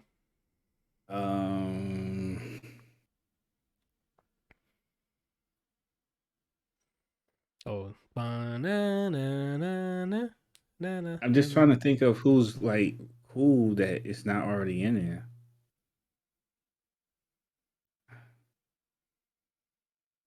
What do you I don't mean? know, There's a man. bunch for Capcom. There's a bunch of Capcom series games that they weren't playable characters. Like But there's I'm a bunch talking of about like cool ones that's like Randall. worth putting in there. You like Mecha. There's a lot of Mega Man characters that are not in the game. Like bosses. Like Mega Man boss villains can be in the Yeah, game. but Unfortunately, Sigma's it- already used because of Infinite, but I'm actually looking through the Capcom games right now. I don't know. No one jumps out. Like I was going to pick Dimitri as well. oh my But you god, already how did picked I him. not pick You guys are this? missing a Capcom character. I'm missing. I think I know which one you just finished saying. Hold on. No, it's not. Nope. Ooh, Never mind. It's a different. It's EA publishes the game I'm thinking about. I was thinking Dead Space. I'm like, you can add Isaac, and I'm like, oh, that's not even Vile would be Capcom. awesome. What's up? Heck said Vile would be awesome. You wrote it twice. Yes, but Vile write it from twice Mega is Man nice. would be really good. That's a good call. Come on, Randall. Monster Hunter characters. There's actual like characters like NPCs they can use. Or shit, just some of the monsters from Monster Hunter. Maybe the yeah, but smaller I'm trying ones. to think of but somebody that I like. I really like. from Capcom? Yeah. No why I'm idea having why a it's hard sent time twice. with it. It's just YouTube being weird. Do you have any Street Fighter characters you like that are not in Marvel vs. Capcom? Kazuya? That's funny. Nah, I don't think there's anybody from the Street Fighter world that. Randall, I think technically I just gave you a loophole because Kazuya was in Street Fighter Cross Tekken. Yeah, but he's not a Capcom character. He's part of a Capcom game. You know? That doesn't apply to the rule. Power Stone characters, one literally turns into a mecha. Oh, that's a good one. Power Stone. Yeah, definitely a Power Stone character. Yes, good job. Thank you for reminding me. A Power Stone character. Alan out here with the fucking stave, dude. I love Power Stone. I never played that. I never played Power Stone. I used to play it a lot. Dang, why didn't I think of that? It's not even listed up here, which is funny. It's just Capcom dead it. That's like the rest of their fucking IPs. Wild. I mean, what's yours, Brian? I guess. Wait, did you put your 2, Randall? I don't have. Yeah, you can move on. I don't really have that, but the Power Stone is definitely a good choice. What would be yours, Brian? Your wish list. Let's go. The hardest one is the second Marvel person for me. I lied. I already got one. As in, you couldn't find one? Because that's wild. I'm not Googling. I'm just trying to. I'm like, what does my mind want? Right? Even still. Capcom side, Storm Eagle, Lady Dimitrescu. Those are the 2 I want. Are you serious? Yeah. Yo, Storm Eagle was a really good pick because he can be an air combo like aficionado, right? And he can do fly it and he can do fucking storms, fucking yeah. But instead of ice, it'll just be he can tornadoes. spit out eggs. They have little baby birds. Yeah, that's a good moveset, bro. I think Storm Eagle's a good pick. And Lady Dimitrescu. We always need big bodies. Yeah, she would be cool because then she could have like her daughters to be assist moves. Yeah. I'm a Capcom fanboy, so I'd love to see more Capcom characters in anything. Those are facts. They sitting on them, so. Marvel side, Hela. That's a good pick. Yes. And then they haven't done a mechanic like this, but Mystique is my other one. Oh, the shapeshift like the spy. Spend a bar and then take some change it to somebody else. Or in my head, this is how it would work: make her work like Double and Skullgirl. Each move, she turns into. It's a different person. Oh, that's a good idea too. That would be really cool. There you go. But you know what? I'm just creative, Capcom. Yeah, we're out here just I'm making creative. content. You're welcome. That's actually those are some really good choices, man. Those are some really good choices. He wants Gravity Beetle from X3 and then Double from X4. Those are good picks too. The bosses in Mega Man X or the Mega Man X series, those are top tier too. So those are good picks. Oh, I got one. I'll go for it. Well, he's not really a new character, but I don't know why they took him out to begin with. But it would be nice if they brought back Iceman. I mean, Randall. They keep taking out my main. Captain Commando. In most games. Captain Commando's gone. Blackheart gone. Cable gone. I say Cable because I was born to main him, but I didn't know about pro fighting games at that time until Marvel 3. But I'm a Cable main at heart. Okay. Mega Man they took out and then brought X in, and he plays nothing like I want to play. Like Iceman's gone. Randall, Iceman's gone. Well, Iceman's gone because remember the whole X-Men licensing. But now that they're back, that's why. Okay. Well, now that they're back, if we do get another Marvel vs. Capcom, like a new entry, they'll definitely be folding in X-Men characters. That's all I'm saying. Oh, I forgot. Inhumans. Black Bolt would be a good addition for the Marvel side. The Medusa, the lady with the hair, command grabs. Diablo. The dog, teleporting dog, Randall. Come on. Can you imagine Randall's squad? Wesker, the dog, and Nightcrawler, like all teleports. That would be pretty cool. But it'd be cool if Phoenix never came back. No, I know she's kind of like a hot top. I liked her. Like if you have all bars, she comes back as like a crazy super strong one for a limited time. I still don't understand why her health was so low though. Because she has the lowest health because she's designed as she comes back to life, so it's essentially twice the health bar. Mm-hmm. And on top of that, when you're Dark Phoenix, if you're not X Factor, your health is draining the entire time. Yeah, I do like that. So I'm on the opposite. If they keep her, I'm okay with it. I like that. It's like a risk. That's definitely like a risky. To be honest with you, if Gun on my Sagat, right? They say we're making Marvel next one. You can only omit Zero, Virgil, or Phoenix. Virgil's gone frame 1. Never coming back. Even if they He's never coming back in. if they change his moveset. He's never coming back in. Because Virgil when I was see his moveset, suave. I see his moveset different, and again, he's my favorite Devil May Cry character, him and Lady. Uh-huh. Favorite from that game. Yeah. So I played Virgil for a bit. And when I realized he was gross, never again. When I see him, even if he's ass in the next game, I'm gonna remember what he did in the game 3, before. yeah. He's gonna be negative on block, and I'm still gonna flinch. Like, I can't do anything, and he's just sitting there. Yeah. That sucks. Because Virgil's, he's just cool. A lot of the Devil May Cry characters are just like built to be like stylish, like cool, like the badass kids that smoked when they were only 13. You know. If they do another Marvel, they're probably gonna bring Nero into the game as well. That's true. And wait, who published? No, that's something. That's Square. Not Square. Is this who published Neo? Nier Automata Square, right? Yeah. Those are easy pickings for characters. They've been added to a bunch of stuff. There's so many Darkstalkers characters. You saw what happened when they put Jeddah in Marvel? He was broken, but it felt right seeing him. Queen Bee gone. Victor, he used to be able to grab people with his ass. Oh, can I swap mine to that character? Raptor has a... This is where Godzilla got it from. Raptor had a command grab super, where the guy that he's like a British zombie that plays the guitar, but he'll turn you into a basketball, and then a hoop comes from the ground and he dunks you. Oh, and that's the inspiration for Godzilla Got Busy. So there's some lore here, Randall. You write this down? So many characters. BB Hood again. Put her again. That's crazy. Well, fucking stupid, dude. I'm upset. At this point, I'm hoping it's like a showcase of multiple games, because, like Randall said, having this count for just one game when they have so many IPs.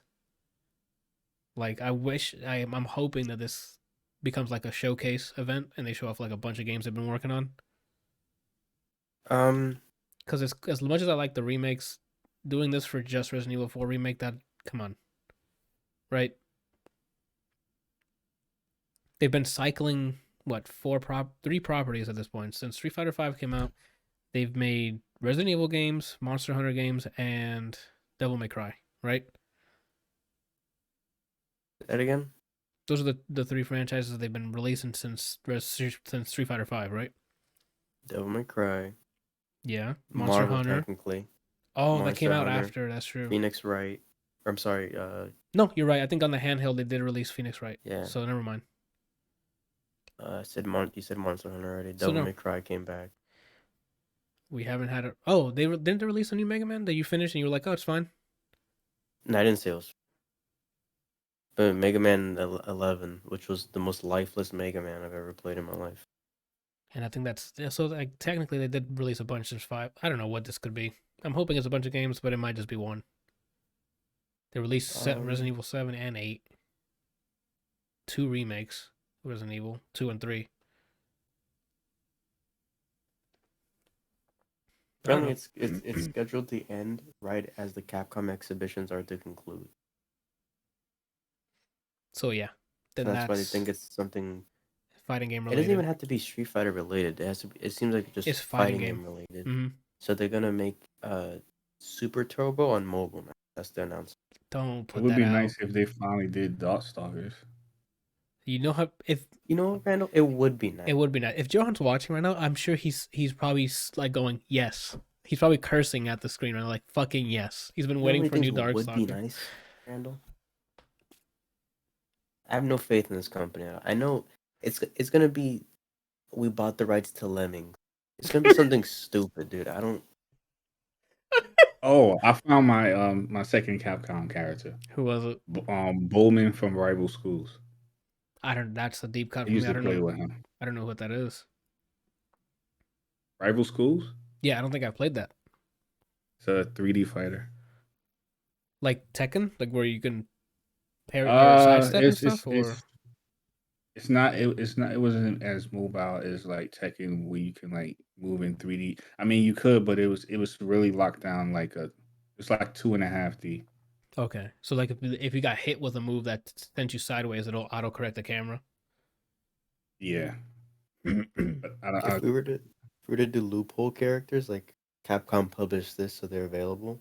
Okay. Capcom published the JoJo fighting game. So you could put a whole horse in there. That's not happening, man. That's definitely not happening. I'm just saying. That's quite the reach. If that was part of the announcement, I'd be like, Brian, I'll send you my money because that's wild. I mean, it could be another JoJo fighting game, could be, but see, the thing is, Capcom doesn't do nice things. They do things that make them a nice amount of money. So do they still own? They don't own the IP for JoJo. I don't know or care. I think it's Viz, right? Or Viz Media, maybe. I have to double check who owns the rights. When is this supposed to be happening? It's the countdown's on 6 days. Let me open it again. Countdown says, hurry up. It says hurry up. 6 days, 3 hours. Oh wow. Okay, so over the weekend.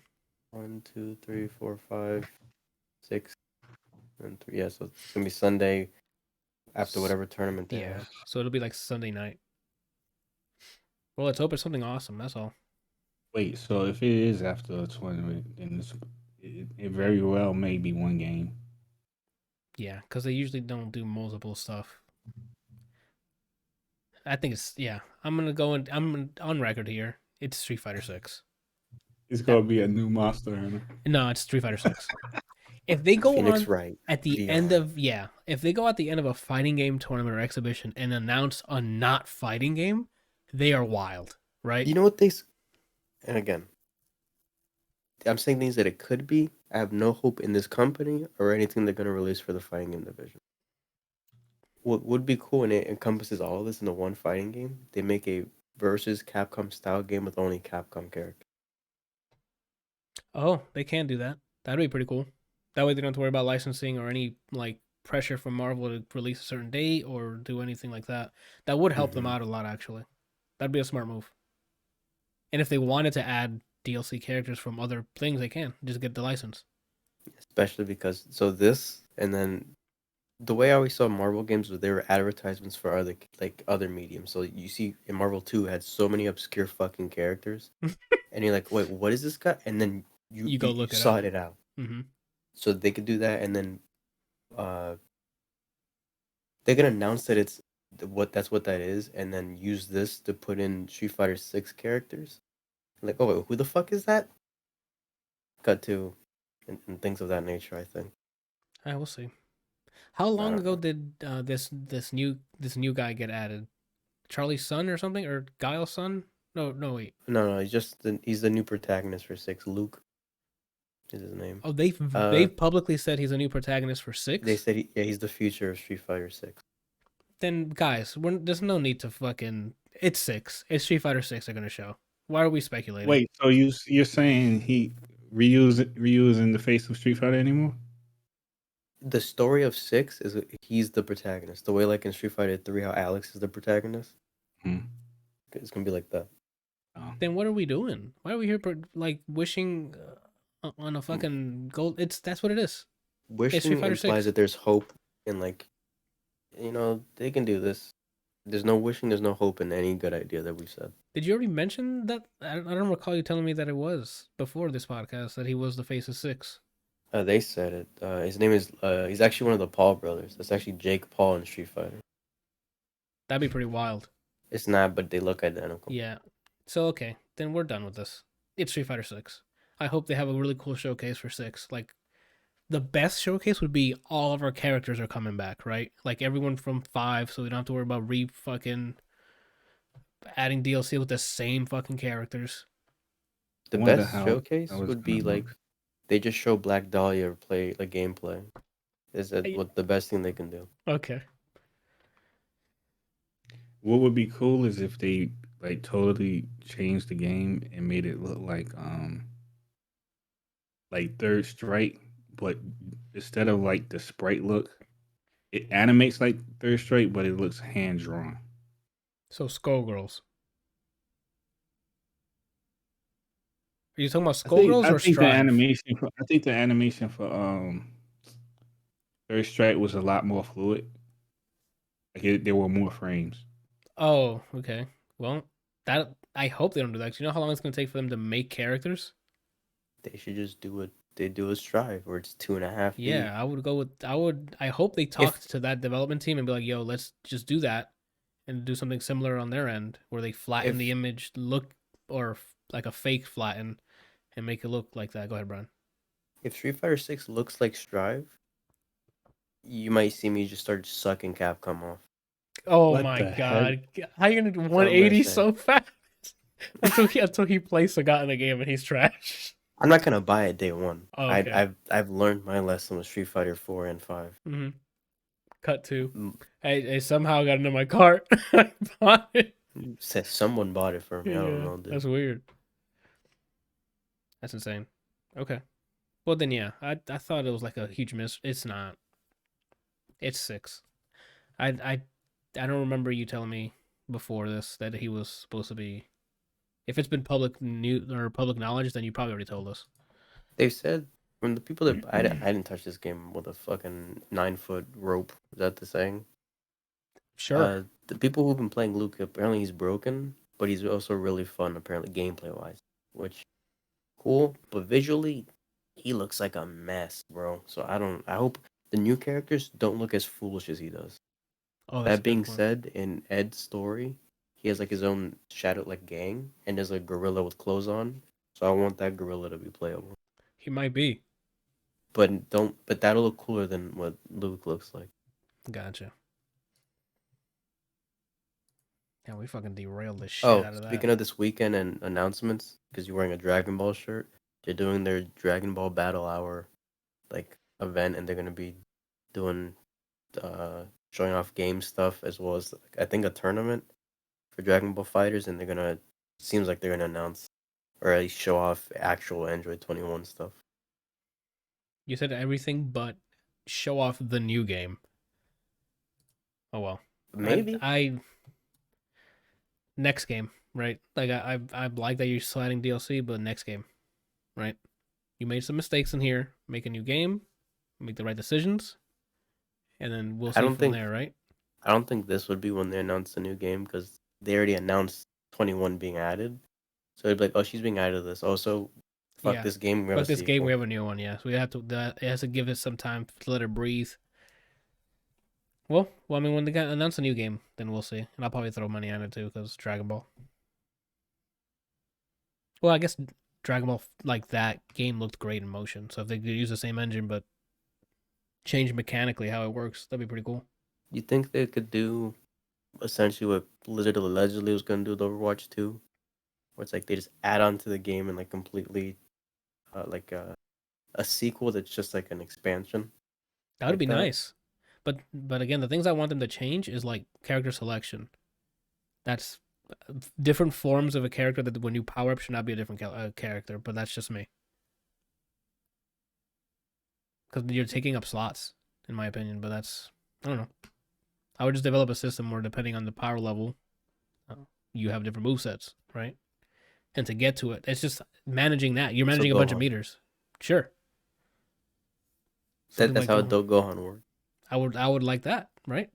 For each of the characters, and that way you can get. I don't know.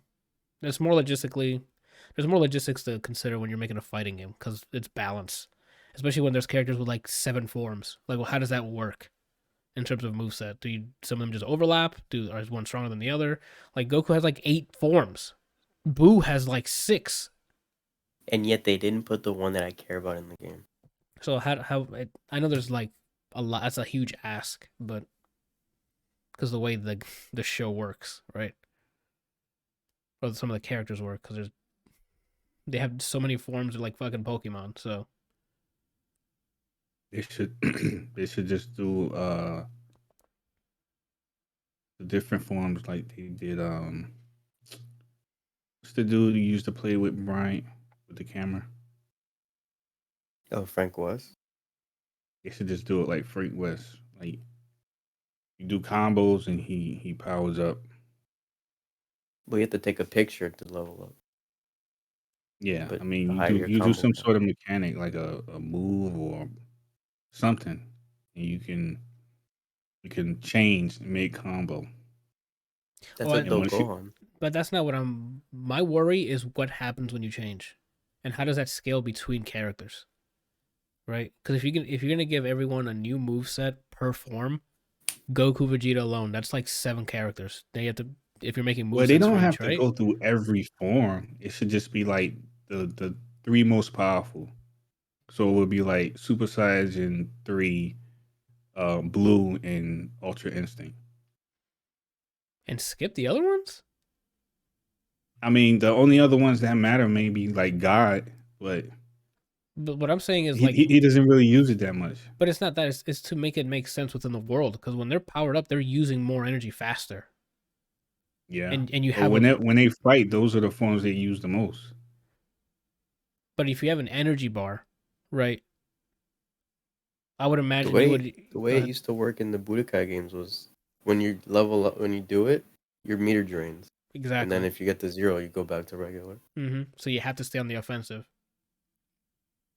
I And it's keep saying weird. It's Dogohan just as a good way to use it because it's not that you get a whole new moveset. he's just It's that stronger. his properties change. Oh, So like properties. I think nowadays at level, if you get to level 3, I think you can reverse beat. So normally if in a game if you press light into medium, you can't go back to a light strength. He says, "Nah, I can do whatever. I'm an under night character." Oh, Then let's if you get to go. like some level above that, you get 2 air dashes. So like leveling for property's sake or like mechanic buffs, I think is a good That can idea. definitely work too. Yeah. And just change the aesthetic so it's easier to tell what level you are, I guess. I mean, aesthetically, you can That's what I can mean. tell when you're Yeah. in different forms, unless it's like different. But like for Boo's sake, he literally changes physically. So, I mean, one of them is a child. So, Sounds stupid. hey, how dare you? Anywho, Angelo, you on the doc you put the Mandalorian, but I could have sworn you spoke on the Mandalorian already. I don't think did I? I don't think I spoke about it like being completed though. Okay. I think Well, Is this second season? no, he just never. Yeah, I guess he just never talked. He never reviewed it on here. I think. I don't know. I don't I remember. think I'm missing it when I first started watching it. I think you might have to like do a search. I can't remember. I'll have to search it But later. But I go just for it. recently I just Gotta recently pee real quick. finished it. What Okay. happened? He has to go pee. You can go ahead. Oh. I also talk about it, Mandalorian. I mean, I'm caught up too, so I can join in here. I thought you Yeah, like it was accidentally put Mandalorian, but you meant Boba Fett, right? oh my god. You thought, yeah. So that's exactly what it My was. mind is blown. I knew it. Yeah, you're right. I saw it I on there. I'm meant like, it's we've talked about supposed to be the Book Mandalorian. of Boba Fett, not the Mandalorian. Yeah, you're right. What the heck is wrong with me? I knew it. I saw it. I'm like, I could have sworn we all talked about the Mandalorian already. But I'm like, okay. And but in the Yeah, back of yeah. my head, I was I'm like, I wonder if sorry. he's talking about Boba Fett. Yeah, it's supposed to be for Boba Fett. Is it that entwined? I guess that's spoilers. Is it that entwined where just it's basically the Mandalorian season 2? So I mean, it's not really spoilers, but like he comes in the Few episodes or something? 3 episodes. He's in the last 3 episodes, like the entire episodes. Oh, okay. It almost feels like, and I've heard some people, not heard, but I've read some people say that he saved the season. What? Yeah. Was it that bad? It wasn't bad, but it was like it was getting to the point where it was becoming boring. Well, not boring, but like I don't know how to describe it. Like the pacing was just slowing to a crawl, or It was definitely starting to slow down. I put it like that. okay. It didn't get to the point where it slowed down. They didn't allow it to. It was like as soon as they took their foot, they started to take their foot off the gas, Someone had hit him and with they brought in the Mandalorian, and then full he speed just ahead. slammed his foot back on the gas, and they kept going. So, Okay. it was good, man. I enjoyed it a lot. I'm gonna start off with the negatives because that's the first thing that pops up in my head. Okay. I don't really have many negatives other than one of the biggest negatives that I have is that I feel like they nerfed Boba. Boba Fett, and an argument could be said that because he's older, but How I much don't know. older? Like when is I guess it takes Not that it's not that much older, man. It's isn't not it that though? much Because older. this is supposed to be No, no, because Luke is still young. right. You're right. You're right. You're right. I So, completely forgot about that. what was I gonna say? So that part bothered me because like all these years of hearing about Boba Fett in the previous movies, he's supposed to be like this legendary bounty hunter, and then he finally gets like his in his own show, and I did not feel like he was a legendary bounty hunter. Right. So it's I So guess not to make this comparison again, but John Wick, we heard how badass he was. He showed us how badass he was. Right. exactly, yeah. I mean, there were some parts where like he showed off like his different weapons that he had, or I should say his unique weapons that he have that's on his armor. That's all good and well, but like I wanted to see more about the man. Like he felt like a regular person to me. He felt like a regular person who just had a suit with cool gadgets that he didn't really use that much. But like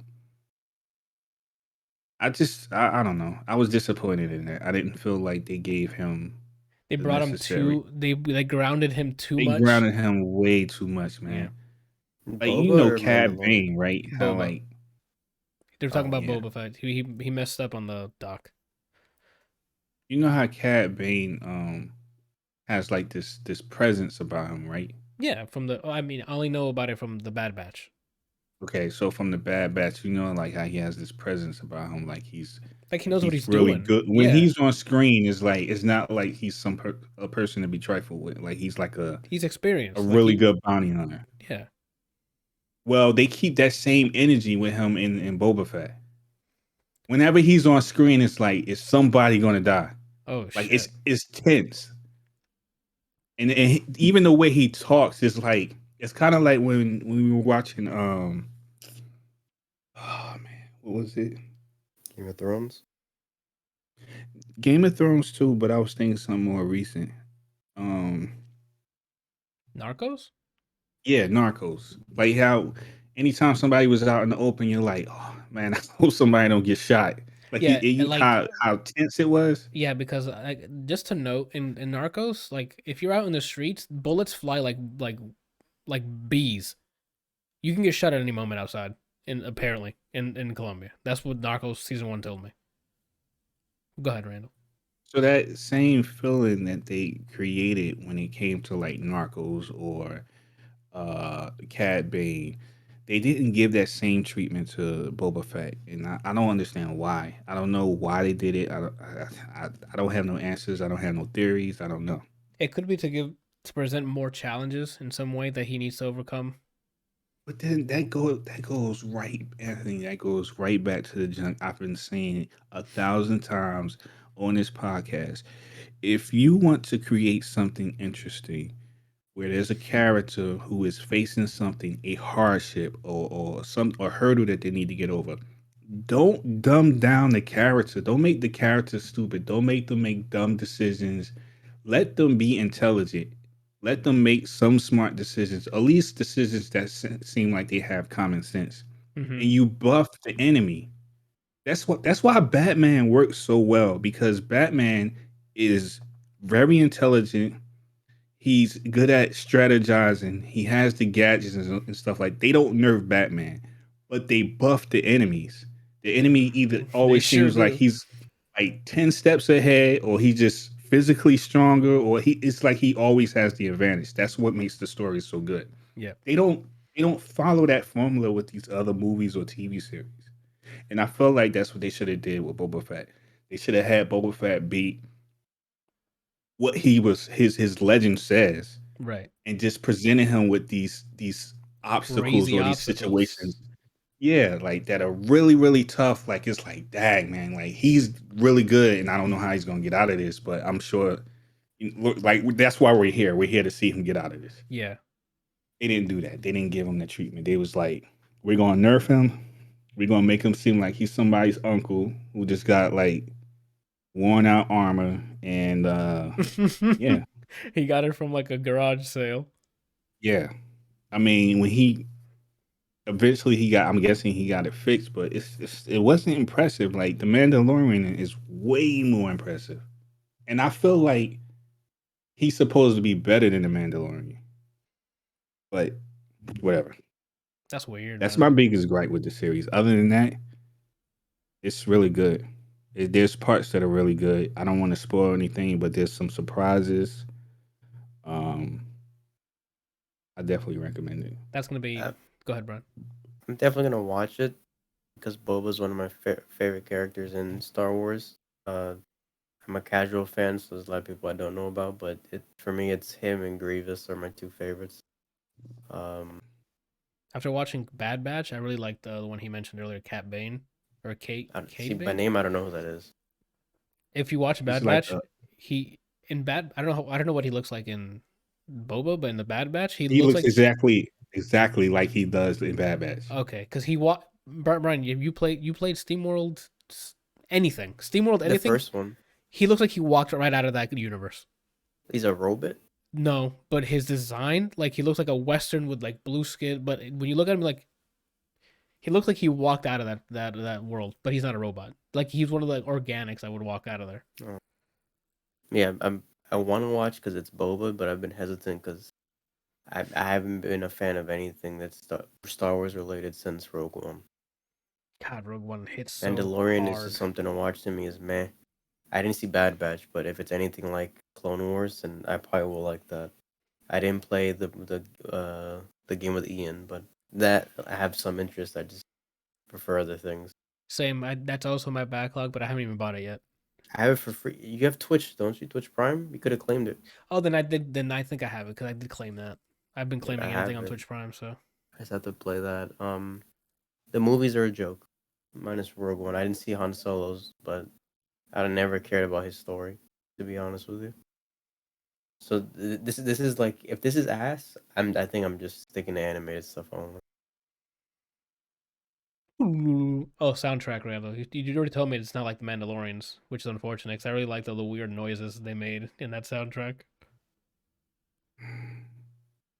Obviously, music is subjective, but Yeah. I think that the music, the theme for Boba Fett is. At first, I thought it was okay, but then I felt like it was cheesy because they're just basically saying his name over and over. Oh, really? Don't you like the Boba Broly Fett. soundtrack? And they do that. That was cool. That because it's kind of like I don't know. I don't know how to explain it. Like the one with the song that says Broly and Kakarot in it is I don't know. I just like it. I can't really explain why I like one and not the other. I mean, that's how The other beautiful one music just is. huh? That's just the beauty of music. So it's Yeah. similarities, but even if it's a note difference, the context it's used in, it'll hit different. That's another thing that bothered me too, man. Because it's like you got this theme music saying this dude's name like he's the baddest ever, which he's supposed to be, but that's not what I'm seeing on screen. That's wild. I Like wonder. when he shows up, people should be afraid. That Joker was getting no respect. There's from the bits that I remember as a casual watcher. There's not many characters. There's like on one hand you can count the people. If you see them, you're gonna shit yourself. And And he's then supposed to be one of them, especially if you see Yeah, his ship because he the had a very slave one. yeah, he had a distinct aircraft or That's spaceship. why I Sorry. liked them in the old. But the characters that shit on command were basically Palpatine for us after we knew what he could do. Vader, which is shown in Rogue One Yeah, beautifully. yeah. Fucking. Actually, I blanked out because for a bit I was like Han Solo, but it's just because like he's the fastest gun. But besides Yeah. that, he just He'll probably just sweet existed. talk you into his Millennium Falcon. Yeah. So They need to make Star Killer canon. they might be doing something like that because they recently released that game on Switch. So maybe they're trying to bring that character back in some way. The thing is, his story isn't canon because he fights Vader, and I think in the second one he actually like kills him or something. Oh, really? Then yeah, that's definitely not canon. I think they need to tweak it so the story fits, but make him as fucking wild as he As is. he was, yeah. I don't know. They're Damn. supposed to be doing a new trilogy. I don't know what it's gonna be about though. Jar Jar Binks. I gotta be honest with you. After watching Bad Batch and watching Rogue One, I don't care about the Jedi. Let it be about the actual like boots on the ground people. I'm tired of the superhero people like this because there's no limit. If you believe in the Force, you can do whatever the hell you want. It's like that's boring, right? I don't know. After watching that last trilogy, I was like, what are we doing? Technically, none of that's wrong because they never set boundaries of what they can and cannot do. It's just the Force, and then blank check on whatever the hell they can do, and then well, look, he got out of it by doing some weird new shit that we never seen before, or maybe heard about. I don't know. I'm kind of done with Jedi's. What if Any that's of the new that Force trilogy? stuff. What if like the Force is no longer felt by anybody, and then it's the aftermath of that? We're great with that because we have clones going up against people, droid. Like that world is so interesting without the fucking Jedi's. The different races of aliens that you can use, like there's mob stuff you can do, like on a like if you wanted to. I don't know. There's another Jedi. Oh look, he's gonna fucking deflect everything with this. I don't know. I'm done, bro. I'm done with that. Like watching the bounty hunter stuff, Bad Batch. I'm excited to watch more Mandalorian stuff or Boba Fett because it's not just I have powers and I'm gonna get out of here because my powers will help me when I need it to. If you have powers, make it like a complex story. Legion, he has powers, but it's It's a definitely mind more fuck. than that. Yeah, it's holy hell. That was literally psychological warfare. That's why it would be cool to have Starkiller canon, and they can do something like that because he's strong as fuck because he gets trained by Vader. But since I don't know, they could work that into the story. I think make him fucking loose cannon, and then make a Legion in space. We'll see. I don't know. What about you, Randall? You still like the whole Jedi stuff? Well, ever since these new movies have come out, they've been trash. So Minus I Rogue don't One. I don't feel the same way about the Jedi. It's just that these movies weren't made very well. So How do you think they weren't showcased in an appropriate way?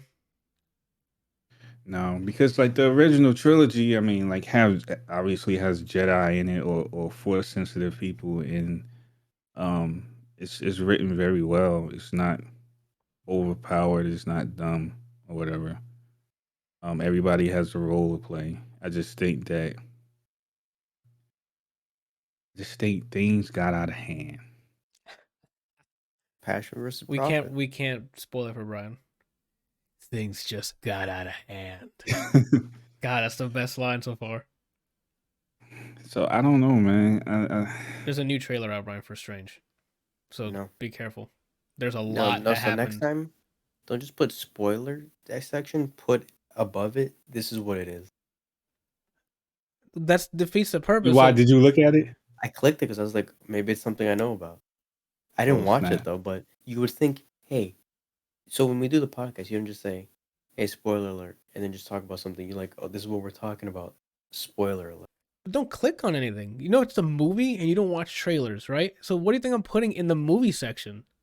An announcement or something. Get the fuck out of here, Brian. Like something new came out. What's or it's like what was the thumbnail? That I think was it the spoiler thumbnail? it was showing, and I saw it from the second. Like I saw what it was. I quickly identified, and then I went to a different tab. But I saw an eye, and then Wanda. Okay, then you're fine. Okay. That trailer has a lot happening. So, but for future reference, I'll just put Brian. Don't look at this specifically, apparently, because you need that's literally to handhold you. Yeah, because it could be. Oh, you know what? They're making a new Scott Pilgrim, and then it starts with something that would ruin the like a plot point or something like that. I would at you if I need you to see something. The same thing with Randall. I'd put it on there and put at Randall underneath the You reply. say that, but sometimes people just write my name instead of add it. So What? if I say, What? All right. Anywho, but yeah, we can't obviously talk about the trailer here because that's major spoilers for you, Brian. Because that trailer was insanely good, but also showed way too much. But I'm definitely excited what's going to happen now. when does it come out again? Randall, we had this conversation May, I think. May 6th. May 6th. There you go. So it's soon, and there's a lot. There's a lot I have hoping on it now because of this. So let's see what happens. I have one question, and it's not really any specific plot. Is it looking to feel kind of suspensey / horror-y, or is it still feeling like it's just going to be a magician movie? I think it's gonna I be a would tell you. magician Oh, movie. you go first. Sam. I think it's just a Sorry. magician movie with. Really? It's the vibe you got?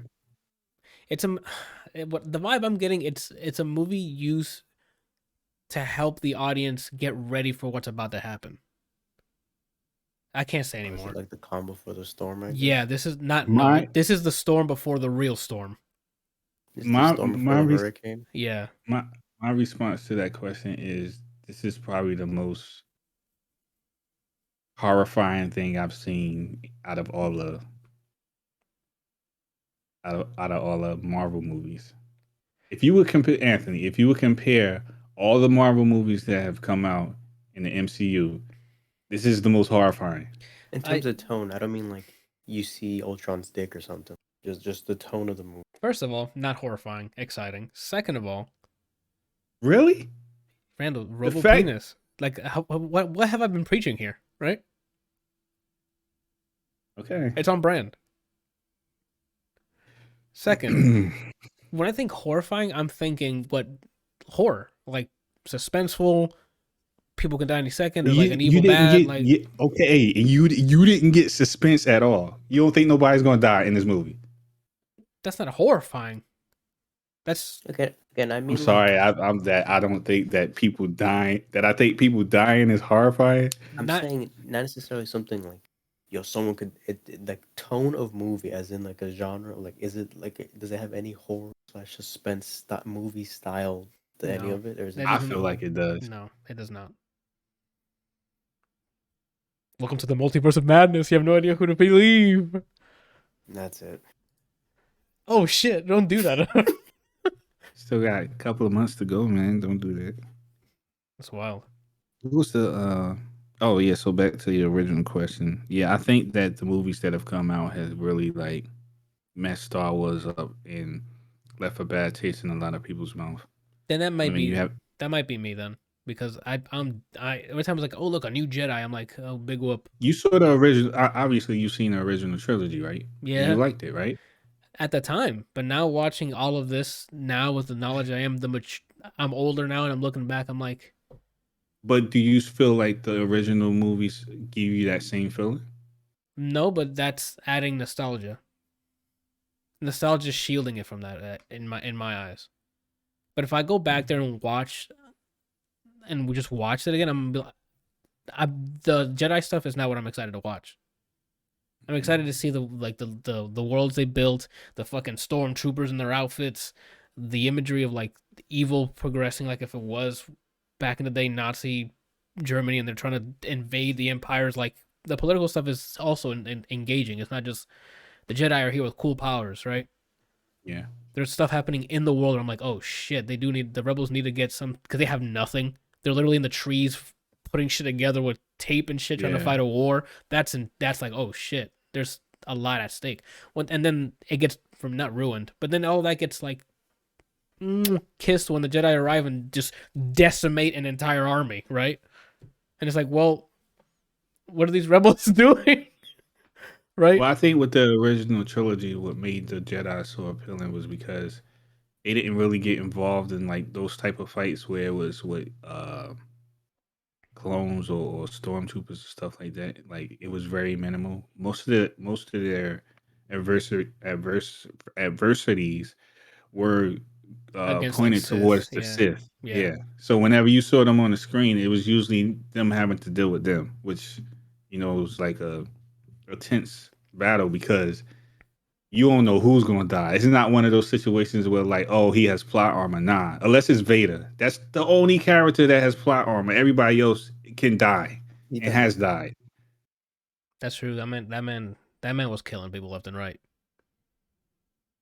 I don't know. That's a good question. I want. I might have to sit back and watch 4, 5, and 6 without Rogue One and see what Even as that a was. What is that now? even as a kid, I never Star Wars was just like an action movie in space to me. Hmm. Like it was never something I'm like, wow, out of like those kind of sci-fi worlds, like the classics, I guess. And I don't remember most of it now, so this is kind of hypocritical. But the Lord of the Rings movies felt like a more mature world. I can see that. But that's because they had more airtime. Like each of those movies were like what 3 hours without the I get extended that cut. vibe too. Yeah, I get that Even vibe too. even it was just like a movie, so like Episode 4, and then the first Lord of the Rings. The world building feels like there's an actual the world was built better, I think, and it just felt a more grown up story being told. If that makes sense, I don't know. Well, like Star Wars was it's supposed to be a tragic story, but there's a lot of lighthearted like moments in the movie. In all the movies anyway. Hmm. Like they have the jokes, they have the funny, cute characters, stuff like The that. droids Like making Lord of the funny Rings stuff. was just hardcore, evil, tormented. It was nothing pleasant about Lord of the Rings except for like the very end of the third movie. They starts with like, oh, two friends in adventure, and then But divorce yeah, happens. but that ends like 20 Yeah, minutes it's in, it and it goes yeah, from two friends going on an adventure to there being everyone wants to kill them. yeah. I Yeah, I don't think know. with the next trilogy, and I think this would actually make me, I guess, care heavily about Star Wars. Not beat for beat, but they should do it as if the way Watchmen their approach to heroes, like why do we need to save like that kind of like thought provoking stuff with the Jedi? Oh, Like like let's they say they they something happens and then the Jedi's were called like you gotta help us, and they said no.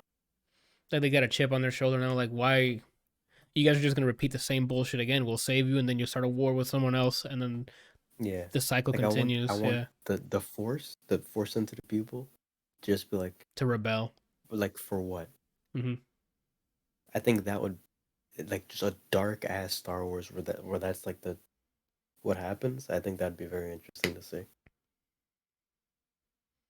Maybe, yeah. I mean, that's something similar. That was Order 66. Like, not to what you're saying, but it was kill all the Jedi's, right? So like they were being hunted, and 'cause that's what's gonna happen if they say no. The Empire will take over, and then the Or Empire like won't just sit around letting Jedi's be around. They're like, oh, we took over the planet. Let's make sure there's no more Jedi's, and they'll even continue the Sith. So like let's say a Kylo Ren, like the dark side of the Force. uh, Everyone just like they have some kind of parlay. And, like, is it worth it? Like this like they get tired of the cycle and they're like, we're done. These non-force sensitive people, they need to be sort in it charge out. of their own lives. Yeah. I'd like to see someone execute that well because that sounds really difficult to pull off, especially now that they're so dependent on each other. Like even in lore, like the light needs the dark and vice versa. That's why there's always what is it? What was the rule that George Lucas make? There's always parallels, or There's always two, there. apprentice and um I forget the name, but there's always the Sith always come in twos. There's the master and the apprentice. Right, like there's always one or the other. So like there's always that balance or something. I think that's what he says. Do you think they could do a parallel amongst regular humans like that? I mean, because dark and light can be Can be subjective, so anything, yeah. this can be more like the duality of man when the force separates. There's people who act on malicious intent, and others that seek to protect Yeah, and those who can. and that happens within the Star Wars now with like all the politicians. Like when you have a bunch of like the sergeants and stuff taking over planets under the Empire's rule, they're not force sensitive. They're being told by force sensitive people to do things, but they're still carrying out those things, and you'll have wars on those planets, like Battle of Hoth, or where's the other one where the Ewoks are at? That last battle in Jedi, I think it's in Jedi. Tatooine, right? No, that's the that's Mos Eisley. That's Mos Eisley, yeah. Randall, what's the forest area that they have that last battle with the ATSTs? There's AT-ATs that were in the jungle. Is he still there? Hello? He's buffering. Is he buffering? Probably got up to go pee or something. Didn't tell anybody. Something door. Endor. I think it's Endor, right. Things like, I mean, that's happened. I don't know. I do like the stuff without the Jedi. It feels like there's more at stake. There's higher stakes. There's no safety net. It feels like there's no safety net. I mean, I know there's things designed to literally destroy someone's planet in front of them, and that's pretty dark, but yeah, overall, it doesn't really feel like it. So it feels like a kid wrote this in terms of like maturity. And then there's that big laser that blow up planet. I don't know. Yeah, you're right. But I mean, that could be said about Lord of the Rings too. And then there's a ring that's so pop. You put it on, you're invisible. I think it's more just not necessarily the movies, but just the world feels like not grounded. I don't know how I would explain it. It's because it's high fantasy, so it's like very familiar things around you. Like, oh, there's canyons, there's forests and stuff, and then they just added some fantasy elements to it. Like, oh, there's about archers that exist in real life, swordsmen exist in real life, forgers, people who make blacksmiths, all that stuff is things that exist in real life. So it's easier to relate to things like, oh, that can happen. Not that can happen, but you're closer to that than, oh, I can space travel, right? There's a guy who can grab someone and throw someone off a building without touching him using force. Like, that's harder to, okay, let me wrap my head around this, right? What are you talking about? Phone. Sorry, my phone had ring. I muted myself. What are you talking about? Still talking about Star Wars? Yeah. I'm just complaining that I feel like I want the world to be more mature, just more, I guess, thought out. But I just think things like Witcher and Castlevania and Game of Thrones, for most of it, kind of just spoiled me. And I think it's because that safety net. There's something about Star Wars that feels like a lot of the main characters just have, I don't know if it's plot armor or just safety net. They always have a backup, and there's not many times where it's like, oh, this guy's going in solo in a mission and he may die. It's always, he's gonna get in there, he'll find a funny way to get out, and everyone's happy, right? Yeah, there doesn't need to be any plot armor. There needs to be a risk, whether it's Jedi or not. Or not, yeah. Like even I don't know. Like, I guess spoilers for what episode was it where Han dies? Was that what 8? Oh, you're talking about those episodes. That was the first one. Oh, 6? Yeah. I thought it wasn't. That was 7. I thought it. Yeah. One. I'm sorry. No, I'm sorry. 7 is the first one. 8, 7, 8, 9. I thought it was an 8 that he died. The first one. Really? Yeah. Oh wow! I thought they saved that one for like 8 or 9. Because Kylo kills him on the bridge, and then Chewbacca flips out and shoots Kylo in the stomach, and then he ends up fighting Rey in the snow at the end. Oh, it was the early one. Well, like that. He ejected early. Yeah, and that's my thing. Like, he left, and yeah, it was sad, but it's because the actor's like, he's done. He wanted his way out. He got his way out, right? It's not like, oh, that character took a risk. A lot was thrown at us before that event happened. Like, oh, he was my son. We didn't see the fall of his son. We didn't see him. Like, they jumped time. So I personally didn't care about that bond between them, right? We didn't see that happen. They just, oh, that's his kid. Oh, okay. I mean, I've done this comparison before, but look at Dune's world building. No one's safe already. Shit, tell him. And I don't know, if it feels like a mature sci-fi story. I don't know. They took out 2 of my boys already. Papa Isaac and fucking what's his spoilers. Sorry. Yeah, they're big name actors too. So like, I'm down for the next one. And That's what and you of gotta do, course, man. I said it before when I saw that fucking aircraft all the way up. I'm like, I need one of those now. We'll see, man. That's Star Wars in 2022.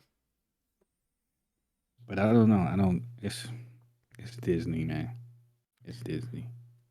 I mean, I think John Favreau and what's his name, Filoni.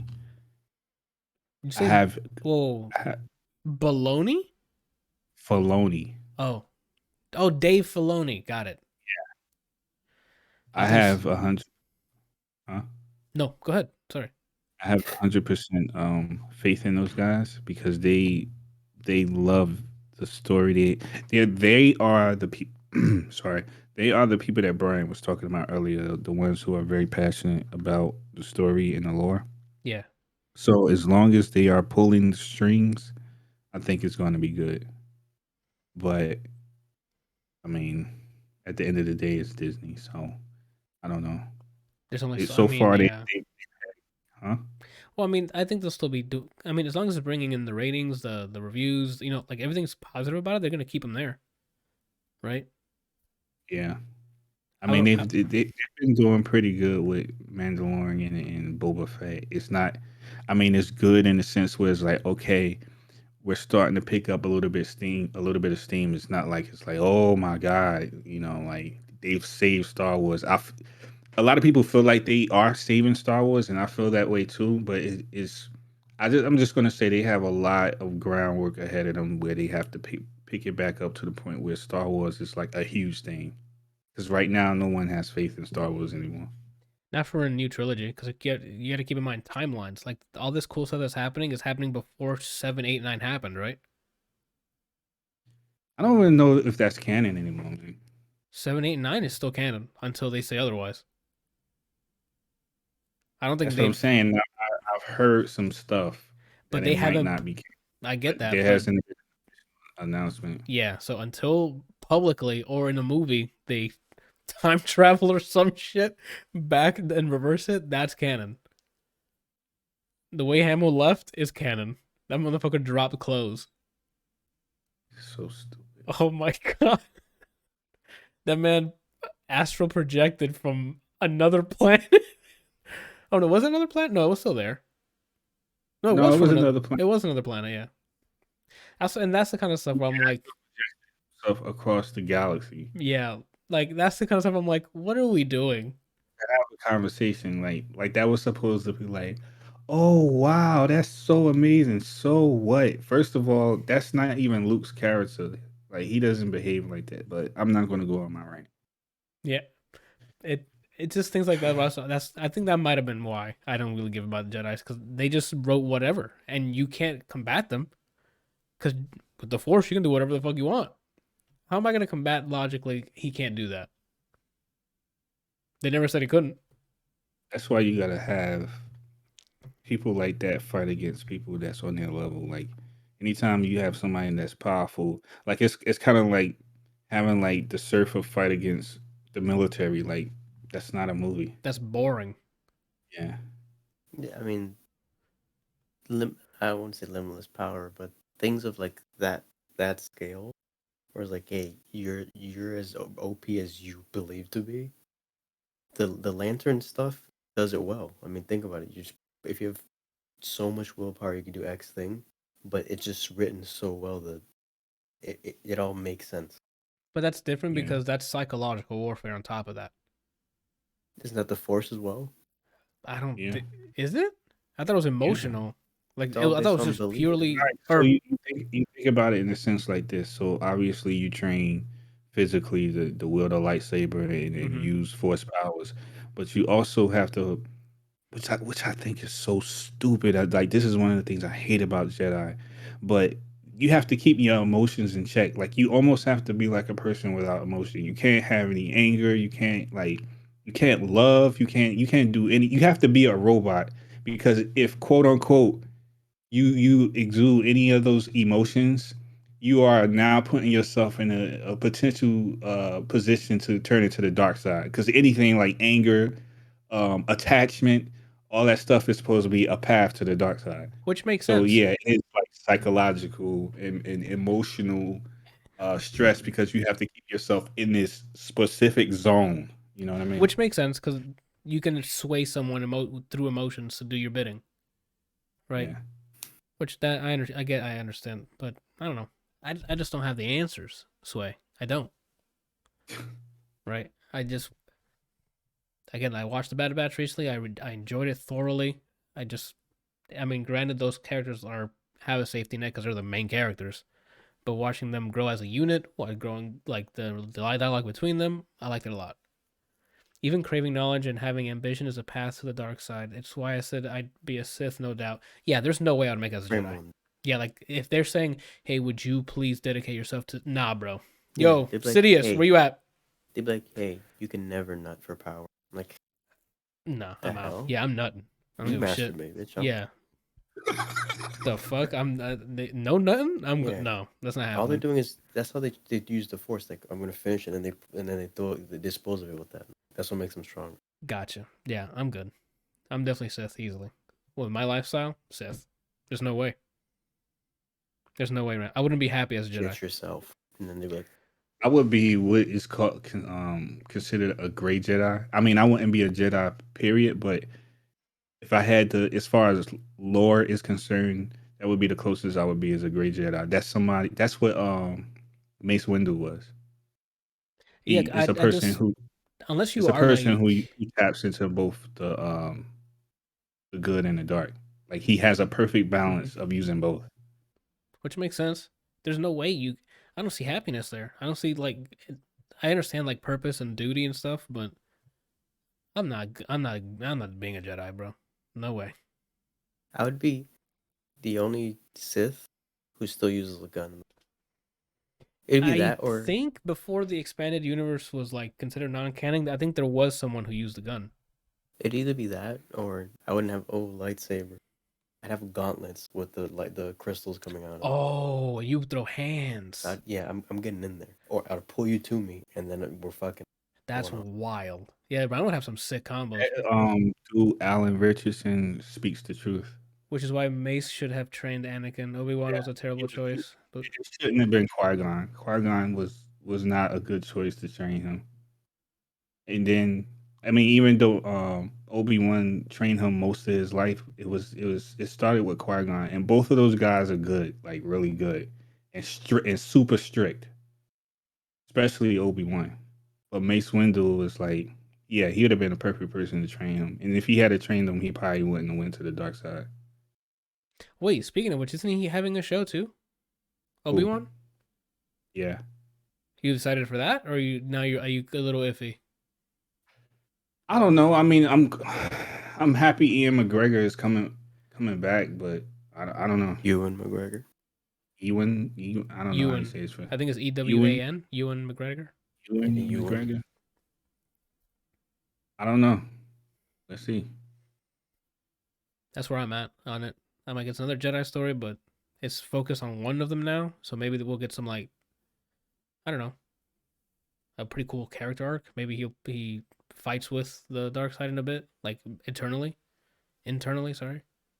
Well, he's never had an issue with the dark side, but I feel like this is going to be centered around him, because this is before Luke, so I'm thinking this is going to be like him having to fight Darth Maul again, because he fights him again for the second time. You think they're gonna put what was in Clone Wars in live action? Yeah, I'm thinking. I don't see what other story they can do. Damn, they should just leave it. Oh, I thought that was gonna be something new. I mean, it might be. I could be wrong. I don't know what they're gonna do. Who knows? But it's gonna reveal that Jar Jar Binks was a Sith. I love that rumor, and yeah, like I heard that too. There's people with like pages of evidence. There's video evidence too in the movie. I mean, if you want to steer it that direction, there's video evidence. I can see that. That would be pretty good, because you know how much shit he gets from everyone.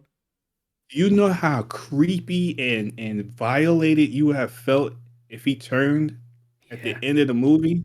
Like he went from this goofy Um, I can't think of the word.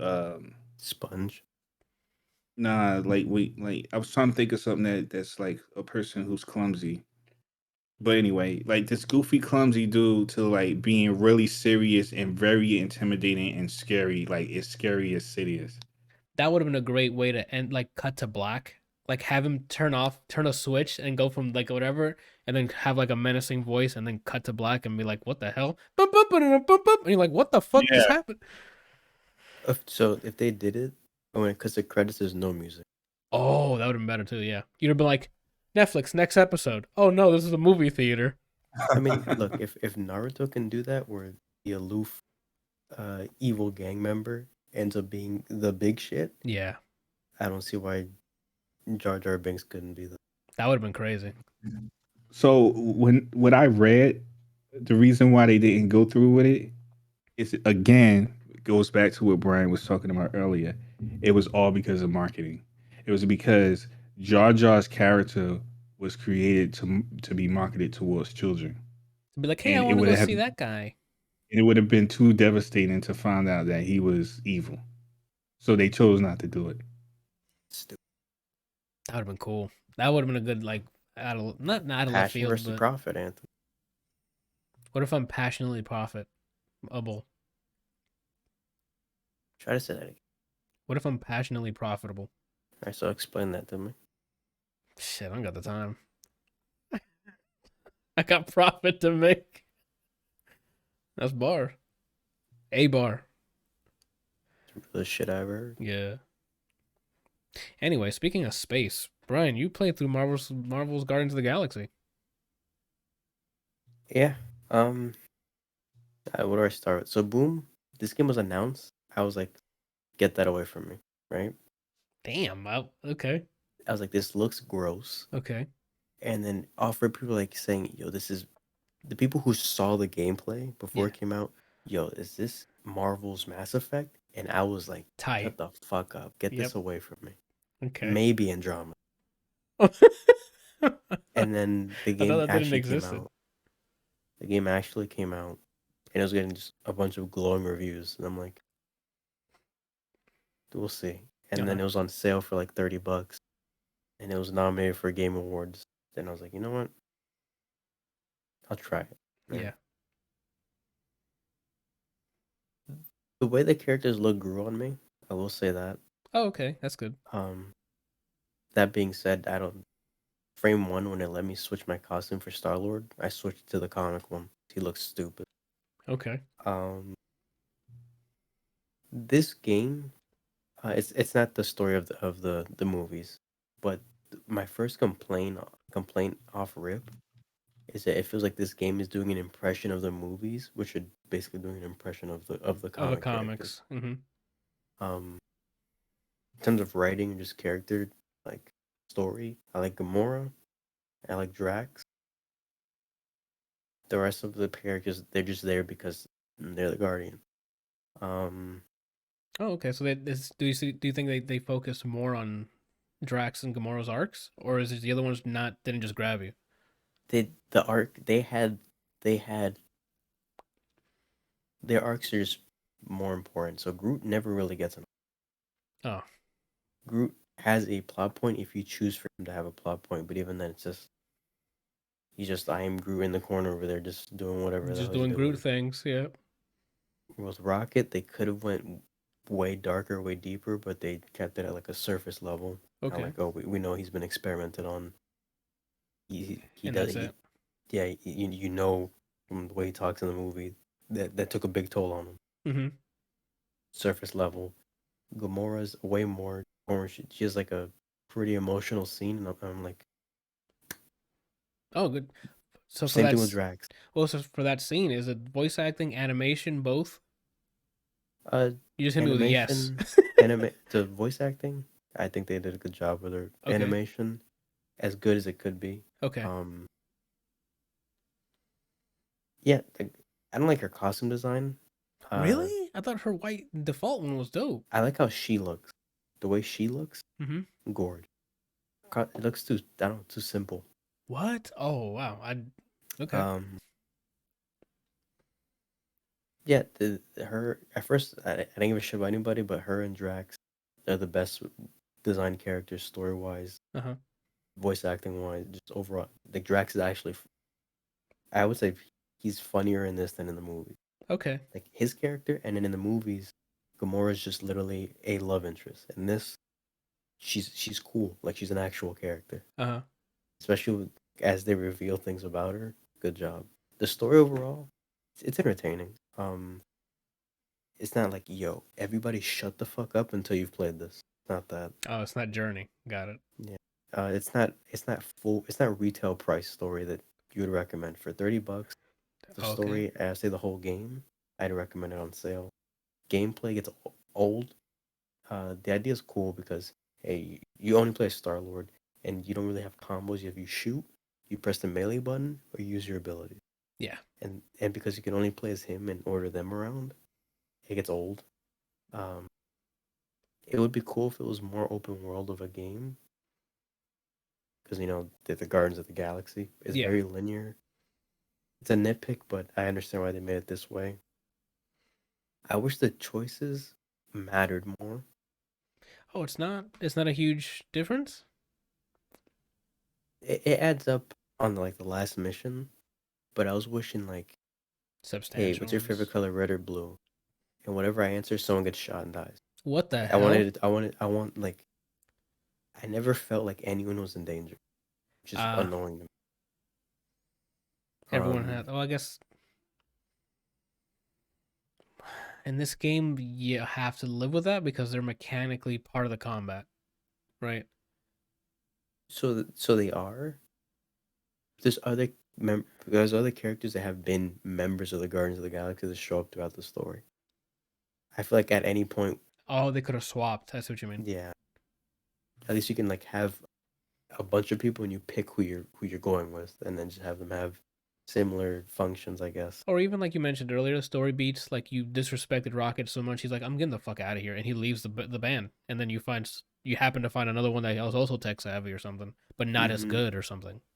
Or like if you don't stop fights between certain characters, they'll kill each other or something wild. Yeah.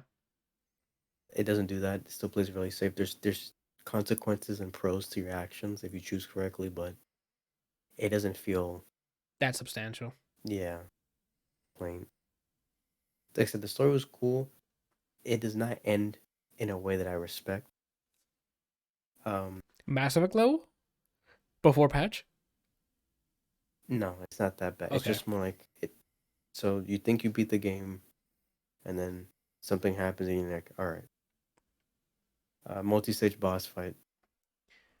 The boss that I thought was the last boss, very easy. A lot of this game, very easy. Did you play it on easy?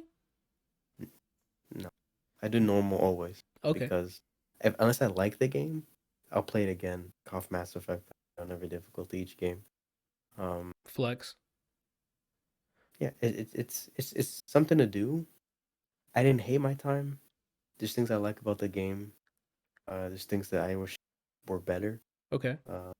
Overall, I would say on sale like $30 or cheaper. I think it's worth. Okay. Do you see any replayability value besides 100%ing it? No. So you don't. There's a new game plus. There's a new game plus. If you want, if you just have this game still installed, you're like, you know what? I'm a trophy hunter. I'm gonna try to 100% by get all the costumes and stuff. You could. I doubt. You don't have a better reason to play something else. Especially in this time, like as of this recording, we're in the middle of huge open world games coming out. So Even because this isn't open world at all. It's open enough for there to be collectibles hidden. yeah, That's really which about are it. usually just stashed in a Especially corner or a different route that you couldn't reach before. already in this year, it's like a renaissance of. There's already a bunch of good shit to play. Nobody Saves the World, Windjammers 2, Windjammers 2, Windjammers 2. Okay. You got Lost Ark is fun for now. I'm not gonna put my full verdict out yet because I'm not at end game. Same. But I haven't. yeah, I have not put too much time yet. Extraction could be fun. From the bit that I played, I was interested. Same. What else is? I feel like there's something that I missed. Sifu already. Again, I haven't beat the game, Yeah, but Sifu but it's looks good. promising from the time I put into it already. Yeah, for me, And Nobody Saves the World is a huge one for this year. I love the way they do the grind. Instead of just killing endlessly, you have to try and do different things. That's. and there's no character that I'm like, fuck off. I mean, the horse I'm not a I fan mean, the of, but main dude. All he does is goes, and he does nothing. that's funny. Oh, okay. Like, there's no character that I despise playing as. That's true. So far, it's been pretty cool. Um, yeah, especially and even things that came out later last year. Um, like or not necessarily just later last year. Games that came out last year. There's a bunch of gems throughout the year. So this isn't something that I'm like drop what you're doing. Um, but if you do have a lull and things you want to play and you have $30 and it's on sale, you might like it if you're looking for something single player and linear. Okay. I need to continue playing it. Like I'm still in the middle of the Halo Infinite campaign, open world, and then Guardians. I still need to finish Metroid Dread. So I just keep accidentally loading up roguelikes. I keep accidentally loading up fucking Wildlands or Breakpoint or fucking or Just Deep Rock Galaxy or Galactic or Galactic. Apex now this weekend because of the new limited time mode, like State of Decay. State of or actually loading up a State of Decay. Cause I I fucking saw love you, it. you guys chose that on Thursday, and when I saw what game you guys were playing, I was like, We did some work on there. We took down a bunch of plague hearts. um, I've just been a prisoner to roguelikes still. Oh, Dead Cells. I've been revisiting Dead Cells too. Open world games, or JRPGs for some reason, or just team game like multiplayer game, like Valorant. I play with friends because they're trying to get good at it. I just show up, I get salty, I headshot things because I go into sleep rage and anger, and then It sounds like you should not be playing that game, dude. if it was like if there was no redeeming qualities, I would have uninstalled a while ago. Okay. It's like something to play with people, Okay. and there's bits of the game that I'm like, I like this because again, it still has CS:GO quality, Okay. but there's times where I'm like, I need to stop here or I'm gonna swing on my screen. You don't want that. All I'm, right. me, people will backflip around a corner and land a headshot. If I move my mouse like this, it's like you're inaccurate. You miss, even though you can only see their head. You hit your teammate. Behind you. Yeah, that'll trigger me immediately, but it's redeemable. Okay. So it sounds like you do recommend it, at least on sale. 30. By the On time sale. it goes on sale again, it'll probably be even cheaper than $30. So Yeah. Marvel's Guardians of the Galaxy, go get it. I'm gonna finish it sometime soon. I'll give you guys my side of the story here, but what he's said so far seems pretty much on point because that's what I'm kind of getting at. I don't know about the arcs for Gamora and Drax because I haven't gotten that far yet, but the combat like after a it. while, you just I would say once you get the abilities and the huddle, you've gotten everything you can do in the combat. Like it's not. I would say for whoever does pick it up, any chance you do get to talk to Drax or Gamora, I would do because There's the most substantial, the more deeper arcs, I guess. yeah, the actual like they cared about them. Where again, the surface level deep part of Rocket is there, but then he's mostly just supposed to be the comic relief. Yeah. And Groot just says I'm Groot, and he doesn't get an arc or anything. Oof, cracking my neck. Anywho, all right. And I guess to wrap this thing up real quick, The French Dispatch, the latest Wes Anderson film, with a bunch of heavy hitting names because Wes Anderson has that pull. Like Bill Murray, Timothy Chalamet. I forgot her name, but she's the actress in Nomadland, Three Billboards in Ebbing, Missouri. Timothy Chalamet's in this. Yeah. That's me. Okay. Same birthday. Okay. Bunch of other characters. Anywho. Benicio del Toro. Elizabeth Moss. Adrian producer. Brody. Yep, Adrian Brody. He does a first of all performance. Everyone does a great job. Dialogue is very. This is very Wes Anderson. It's just he continues his style. His cinematography is on point. Uh, the way he holds on to shots is great. The dialogue he has between characters is great. This story is about a newspaper place called the French Dispatch, and they have a bunch of journalists or writers that go out and get stories and write for the newspaper. So this movie is structured that way. So you'll have different journalists pursuing different stories, and each chapter is a story that they're pursuing. So you'll have different things that are supposed to be going into this newspaper or whatever their book or whatever the heck it is, and that's the movie.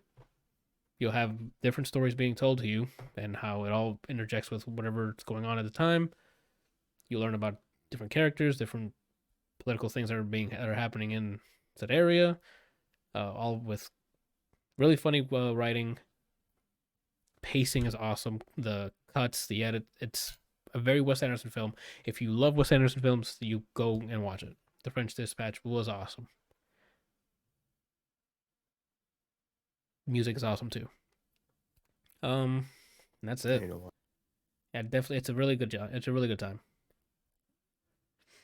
Very dialogue heavy. Some exchanges are perhaps, if you like, again, it's very Wes Anderson, so they'll say like really funny quirks and stuff back at each other really quick. You have to, it's like one of those you have to pay attention to what they're saying to really get, to enjoy all of it. Yeah, it's just good. It's just really good. I'm a huge fan of Wes Anderson and all of his stuff, so I add another one to it. It was really entertaining. Year? When did this come out? I think I'm late on this. Year. October. Yeah, October. Yeah, it's too late. Yeah, but I definitely would have talked about it. Definitely, like, it would have been in our bracket. I mean, I'm constantly reminded that my favorite Wes Anderson movie, By Your Bully of a Girlfriend, keeps telling me that that one sucks comparatively. And she says questionable things about my car. Yeah. About the way I dress, like. Dude. She's in a flex streak recently, so that's what happens. Bullying me. I'm like, yeah, chill. I don't have money. You didn't have my lunch money from last week. Well, she needs an advance. That's that. Definitely love The French Dispatch. Go and watch it. It's really cool. I forgot to tell you guys I was in The French Dispatch, and yes, that character is he's in, or that actor's in it too. I forgot his name, but he's the Watcher. Wright. Jeffrey Wright. Jeffrey Wright. Okay, thank you. That's my actor name. Okay. And that wraps it up, boys. We got releases coming up, and then what are we doing this week? For games are coming out. We got some heavy hitters this week. I put this game called Infernax because it was like a side-scrolling old not arcade game looking in, but adventure game back in the day. It looks really cool. It's of its time. It's like a classic.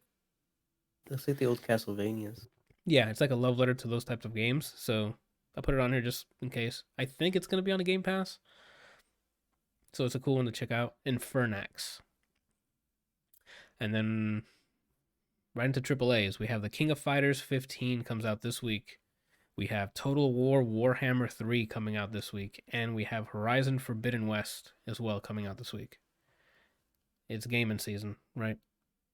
For movies, we have Uncharted, the one with Tom Holland and Mark Wahlberg. And then we have The King's Man, which is a prequel to The Kingsman. If you guys haven't seen The Kingsman, go watch it. It's awesome. This is, I think, a prequel to that series, which is only 2 movies. But now this is the 3rd one, but I think it's a prequel. Oh, Pretty Ladies in. And that's... I didn't see anything on music, Brian, but if you can, spot me real quick to see if there's anything on there that jives your gyves, right?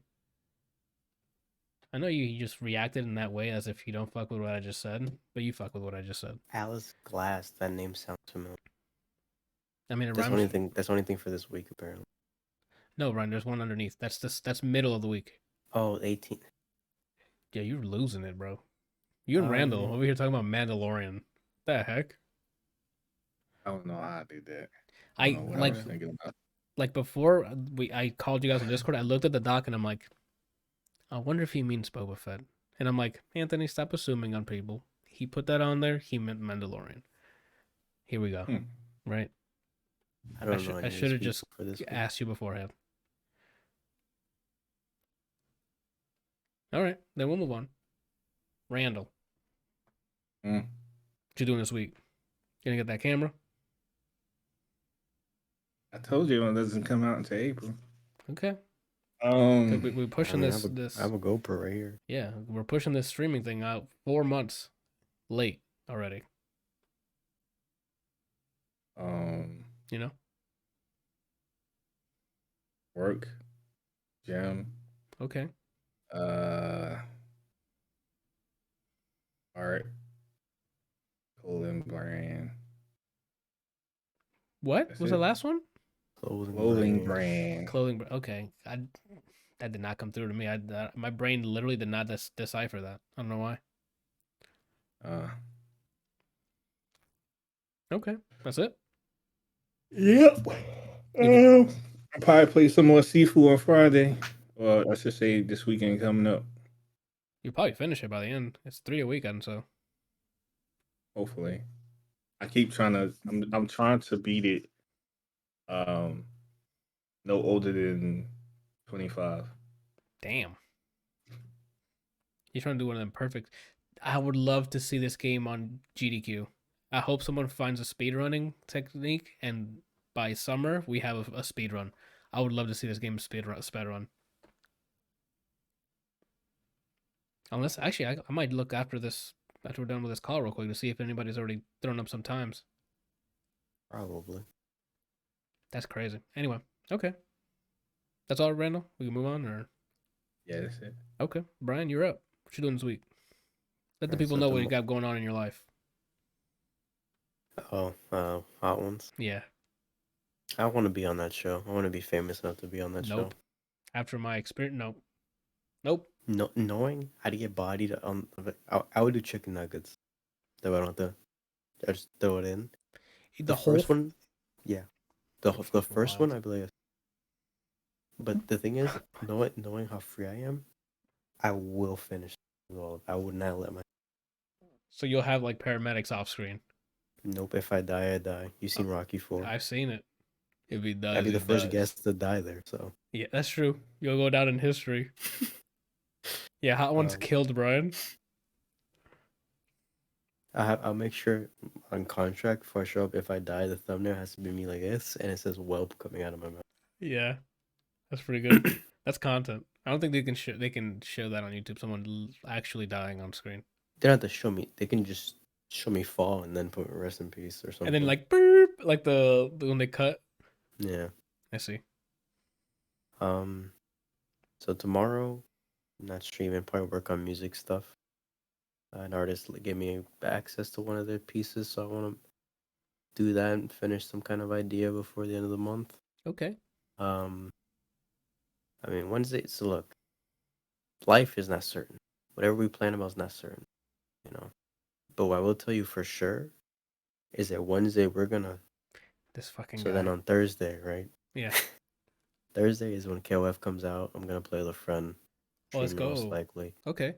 Since I'm streaming Thursday, I don't know if I'll stream Friday, but always have this channel open, so whatever happens. Okay. If I do stream on Friday, we'll figure it out together. All right. You'll probably play more KOF. I mean, I'd imagine you like set up an open lobby with the bros, right? And just play There's a good chance.